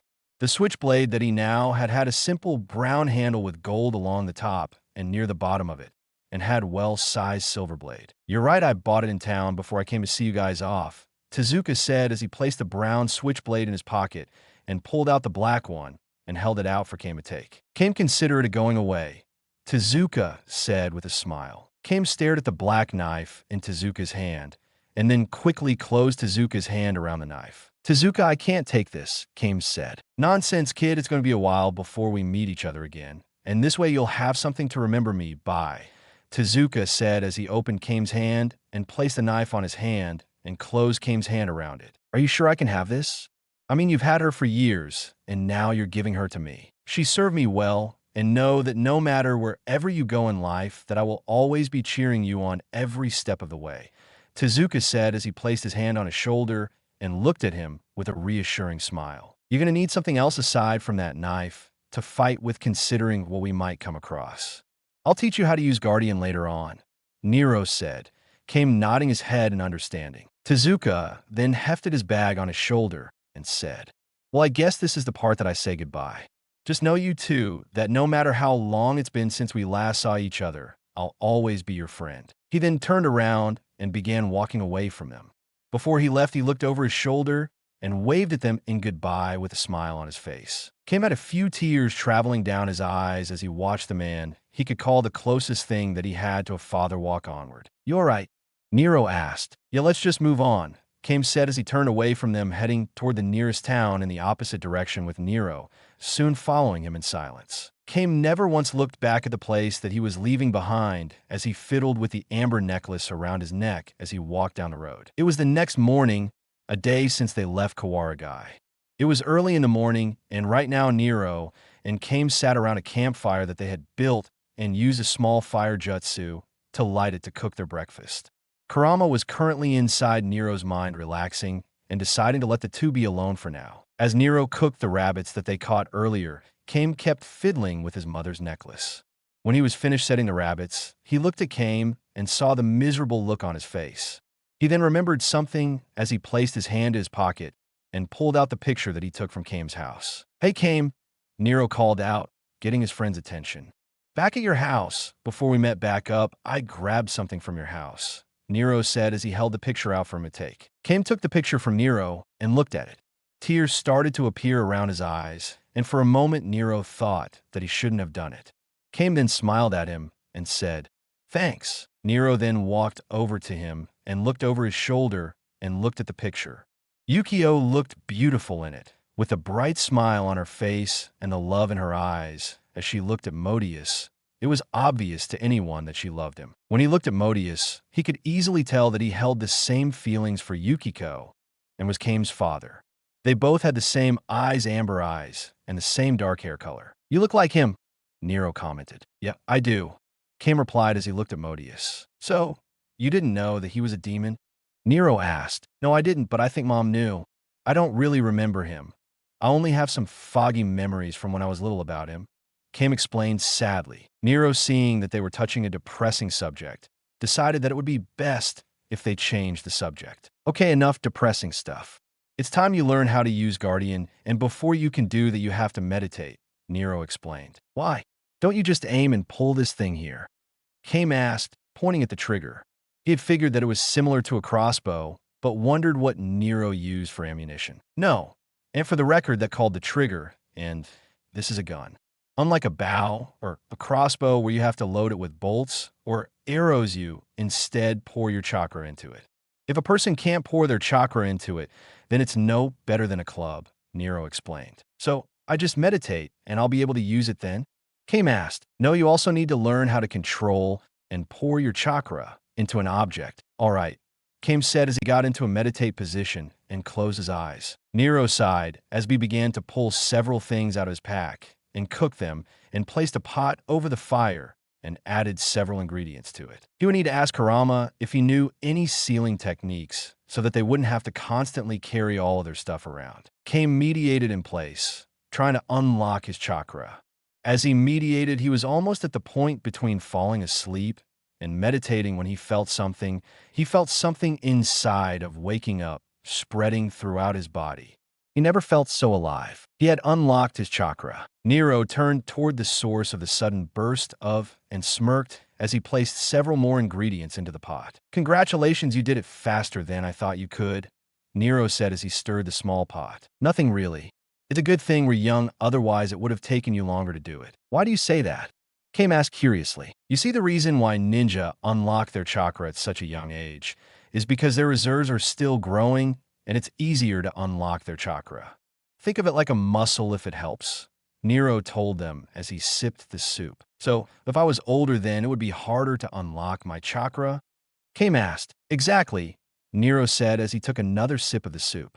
He then pulled out several small bowls and poured the soup into it and gave one to Kame, both of them eating the hot soup. When they were finished eating their food, they packed up there and moved on to the next town. Along the way, Nero had taught Kame how to channel chakra to items or specific parts of his body. As they made their way to the next town, Kame had managed to be able to do it and pulled the trigger as he held it up towards the sky in celebration. Konoha. In the Uchiha compound, Satsuki was wearing a black shirt and white shorts as she swung a wooden sword at a wooden dummy. Itachi was leaning against a tree as he watched her strike the dummy with her wooden sword. She asked him to help train her a few weeks ago to learn how to use a wooden sword after he helped her learn how to properly use the Sharingan. He had taught her how to use the Sharingan, and Mikoto had helped her as well. They had taught her to not always rely on it to help her and to only use it when she truly needed it right now, since her reserve still needed to grow. When Satsuki started to breathe heavily and stopped swinging her wooden sword, Itachi walked over to her and placed a hand on her shoulder. "Satsuki, I think it's time that you took a break. I can't stop Itachi. I need to become stronger if I'm going to become the Hokage. I promised Naruto that I would become the Hokage for him," Satsuki said. "While it's true that you have to be strong in order to become the Hokage, there are other factors that will decide if you're going to be the Hokage as well. Your experience and how you act around your comrades as well. You might be the strongest person in the village, but if your comrades and the people fear you, then you will never become the Hokage, Itachi said. To be the Hokage isn't for someone that is faint of heart and not for someone that doesn't love the village. Everything that involves the inside of the village, from the smallest civilian to the largest, will be under your jurisdiction. Every decision that you make as the Hokage won't just affect you, but also everyone and everything inside the village as well, Itachi said as he keeled down to Satsuki's level and placed a hand on her shoulder. There is also the military. You are in command of all of the village's military forces. They all must obey you, and they all will follow your orders, even to the death, to protect what they love. You will be sending them on missions, and you need to know what team specializes in what area, as well as what team is better prepared for the mission. You need to know the strengths and weaknesses of every team, as you will control how teams are made. This is very important, Satsuki, because all of their lives rest on your shoulders. If you mess up and send the wrong team in the wrong situation, then good men and women will die because of your foul up. You may have to order some ninja on missions that you know are more like suicides missions if it is necessary. You will eventually mess up, and the deaths of your comrades will be on your hands. Everyone messes up at times when they are the leader, Satsuki, even I have, and even then you must persevere and not let the loss of life keep you from leading the village, Itachi said to her as he looked into Satsuki's eyes. Satsuki stared into her brother's eyes and was surprised to see the pain that was in them. This was one of the few times that her brother had let down the walls that hid his pain and allowed others to see how he felt. It reminded her that while he was a prodigy in the village, he was still human and could mess up just like anyone else could. Satsuki, are you absolutely sure that you want to be the Hokage, even after all that I have told you about the position and your duties if you do become it? Itachi asked. Did she truly want to be the Hokage? As she thought about it, an image of Naruto smiling at her and saying that he would be the Hokage one day appeared in head. She smiled at the memory as she made her decision. She then looked at Itachi with a determined look on her face and said, I said I would be the Hokage one day, and I will be the Hokage not just for Naruto, but also to protect the people I love. I might not like the villagers too much for what they did to Naruto, but I won't be like them and take my anger out on them, Satsuki proclaimed. Itachi stared at his sister as a small smile formed on his face. Satsuki was surprised to see her brother smile. Since she had only seen him, he then ruffled her hair affectionately and said, As long as you follow that, then one day you will be the Hokage. Satsuki smiled at her brother's words and felt a sense of joy run through her, since her brother believed that she could become the Hokage one day. With Nero a few days later, Nero and Kame were getting close to the next town, and Kame would practice with Guardian, shooting at trees and other targets as they walked. However, his shots were decent at best. He wasn't surprised about that though, since his shots were just as bad when he first started using Guardian as well. It would take him a few weeks before he could use it like he could in the heat of battle. While he could hit the side of a barn, he would have a lot of trouble hitting a small target from a distance. Nero had also asked Kurama if he knew any sealing techniques that would allow them to store their supplies without having to feel the weight of it all. Kurama had told him about a storage technique that they could use without feeling the weight of all of their supplies, and all they needed was some ink and a scroll. Before Kurama would actually let Nero buy the items needed for the technique, he would make him practice in his mindscape, where he would personally oversee Nero's work and make sure he didn't screw up, since one wrong line on the seal meant that it wouldn't work. After he did manage to get it up to the point that Kurama felt that he was good enough, he had them buy the ink and the scroll and write the seal.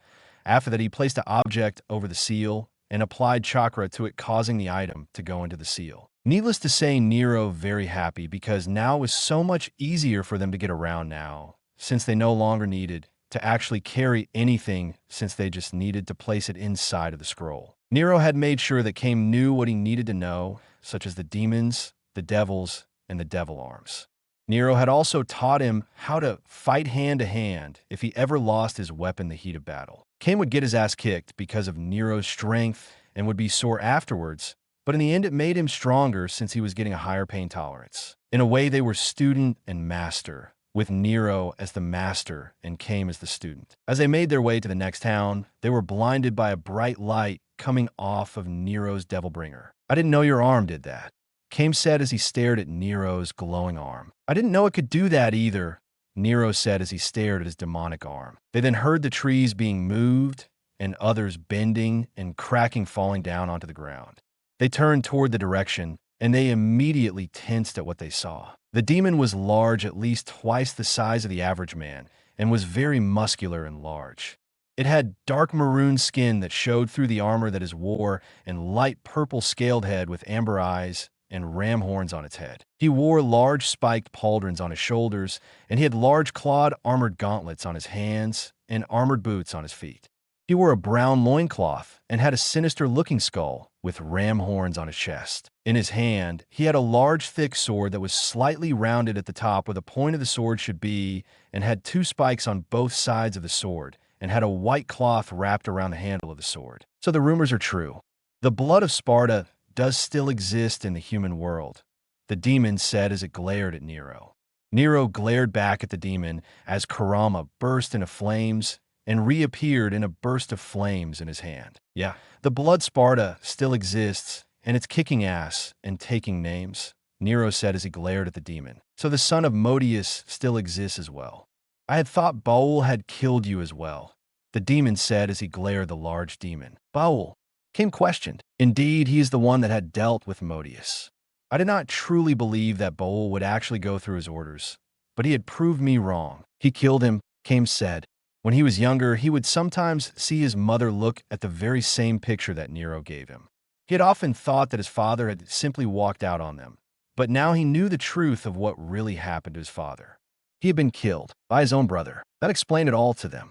The reason that Kame was treated as a monster by some of the villagers was because some of them had seen Modius change into his demon form when he fought Baul. When they returned to the village, they must have told everyone what they saw and how Modius was really a demon in a human form. At least he died with honor. In his final hour, he didn't run away. He had embraced it and fought like a true warrior, and fought with a will that resembled Sparta's own, the demon said in respect. It's a shame that Modius had died. He would still be alive if he didn't fall for that human whore. Play BlazBlue, Ragna's Theme Rebellion. I prefer lyrics, but you can go either way. Shut up.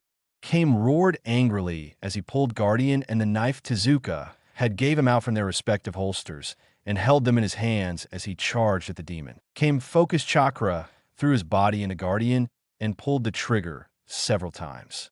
The chakra blast collided with the armor on its body as if they were nothing more than flies to it. Kame stopped. Nero yelled. He then cursed under his breath and ran at the demon. The demon let out a roar and swung his sword at them. Nero and Kame easily cut through several trees as if they were nothing more than paper to him. If either of us were on the receiving end of that attack, we'd be dead, Nero thought. The demon turned toward Kame and swung his sword onto the ground. Kame moved to the left, dodging the sword as he kept firing.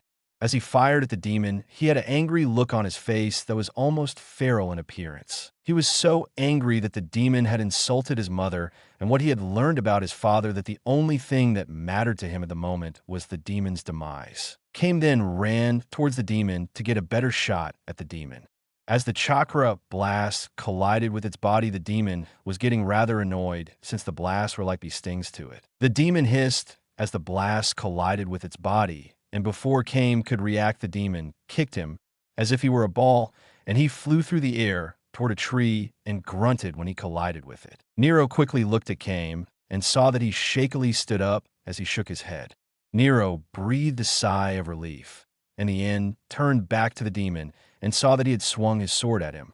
Nero quickly blocked the sword with Karama and was quickly forced to his knees. The demon was about to swing his sword again, but before he could, several chakra blasts collided with its upper chest and one at its head. The demon looked toward where the blasts were coming from and saw Kame holding Guardian as he pulled the trigger several more times, firing blast after blast at its head, though most of his shots missed and had hit its chest, annoying the demon. Nero took the opportunity that Kame had gave him and quickly stood up and swung Karama at the demon's leg, and then quickly turned around and sliced through his other leg.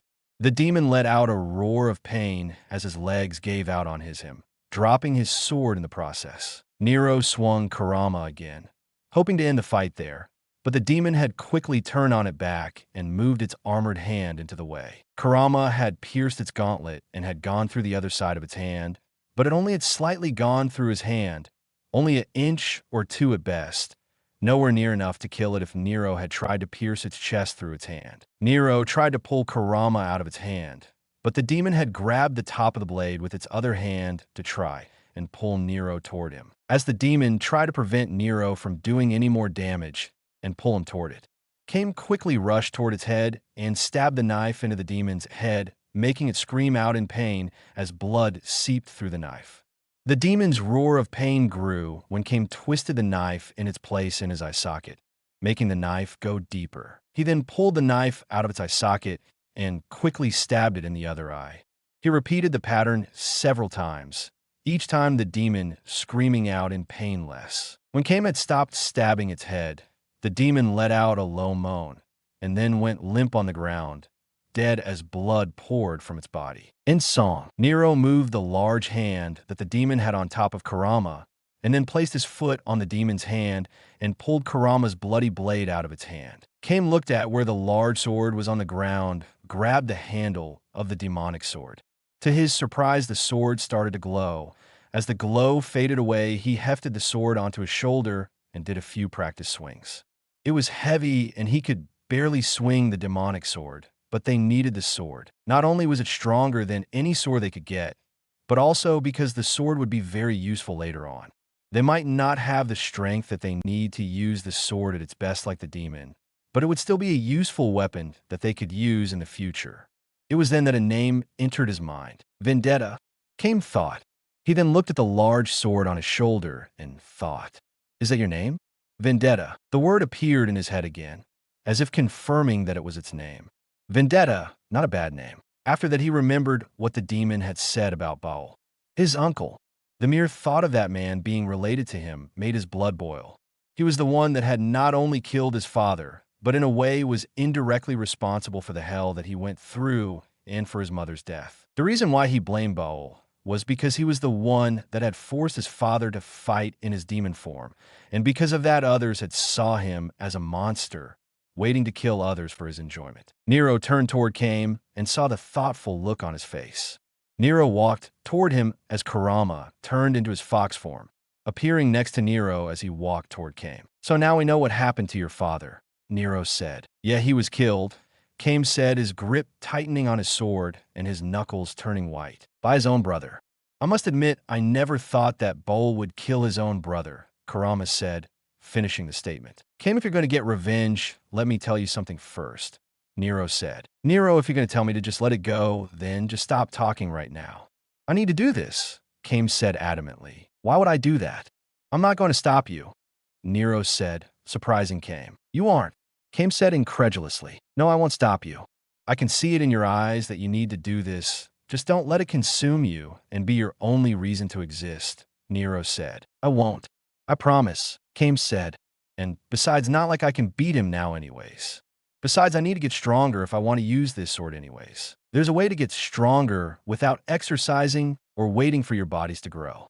Kushina learned it from Tsunade and would use it to enhance her strength when she fought enemy ninja and also when she caught a pervert trying to peep on them in the hot springs," Kurama said. He then gulped as he remembered a time that a pervert other than Jiraiya tried to peep on the woman in the hot springs. The poor bastard lost his balls that day when Kushina kicked him down there with the very same technique that he just told him. Kame whistled at that, impressed that there was such a technique.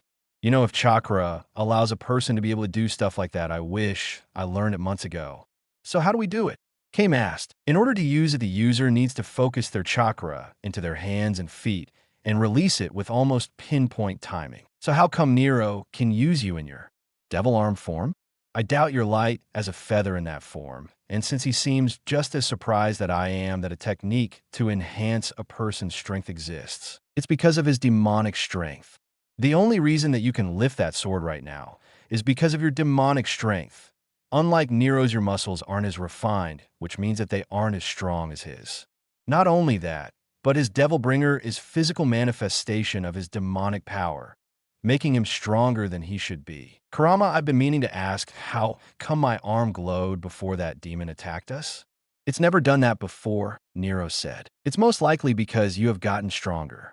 Some demons and devils unlock more of their abilities as they get older and grow stronger, Kurama explained. Nero nodded, accepting the answer, and then asked eagerly, "So, when do we start learning how to enhance our strength?" He was eager to learn how to do it. If he could learn how to use this, then when he used it, his attacks would be even stronger and maybe on par with the demon that they just killed when he used Vendetta. Before either of you could learn how to use it, you need to refine your chakra control. In order to use it, you need precise chakra control, Kurama told them. Damn, and here I was excited to learn how to be able to cause a crater with just my fist and use this big sword, Kame said. Nero looked toward the setting sun and sighed. All right, let's head to the village. I'll teach you both the chakra control exercises tomorrow. For now, we should continue to the next village, Kurama said. Fire surrounded his form, and when it dissipated, he was no longer there.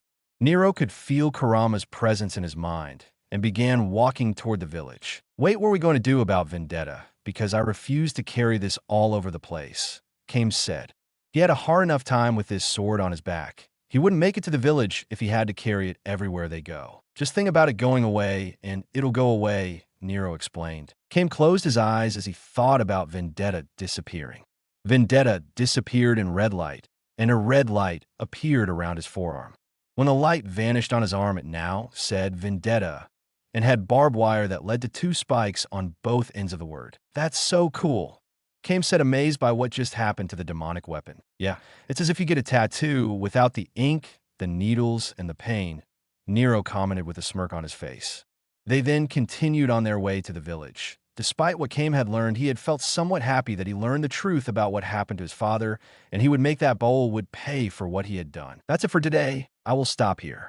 I hope you all enjoyed this video. If you please consider subscribe, and make sure to hit that like button, share with your friends, and don't forget to check out author of this story.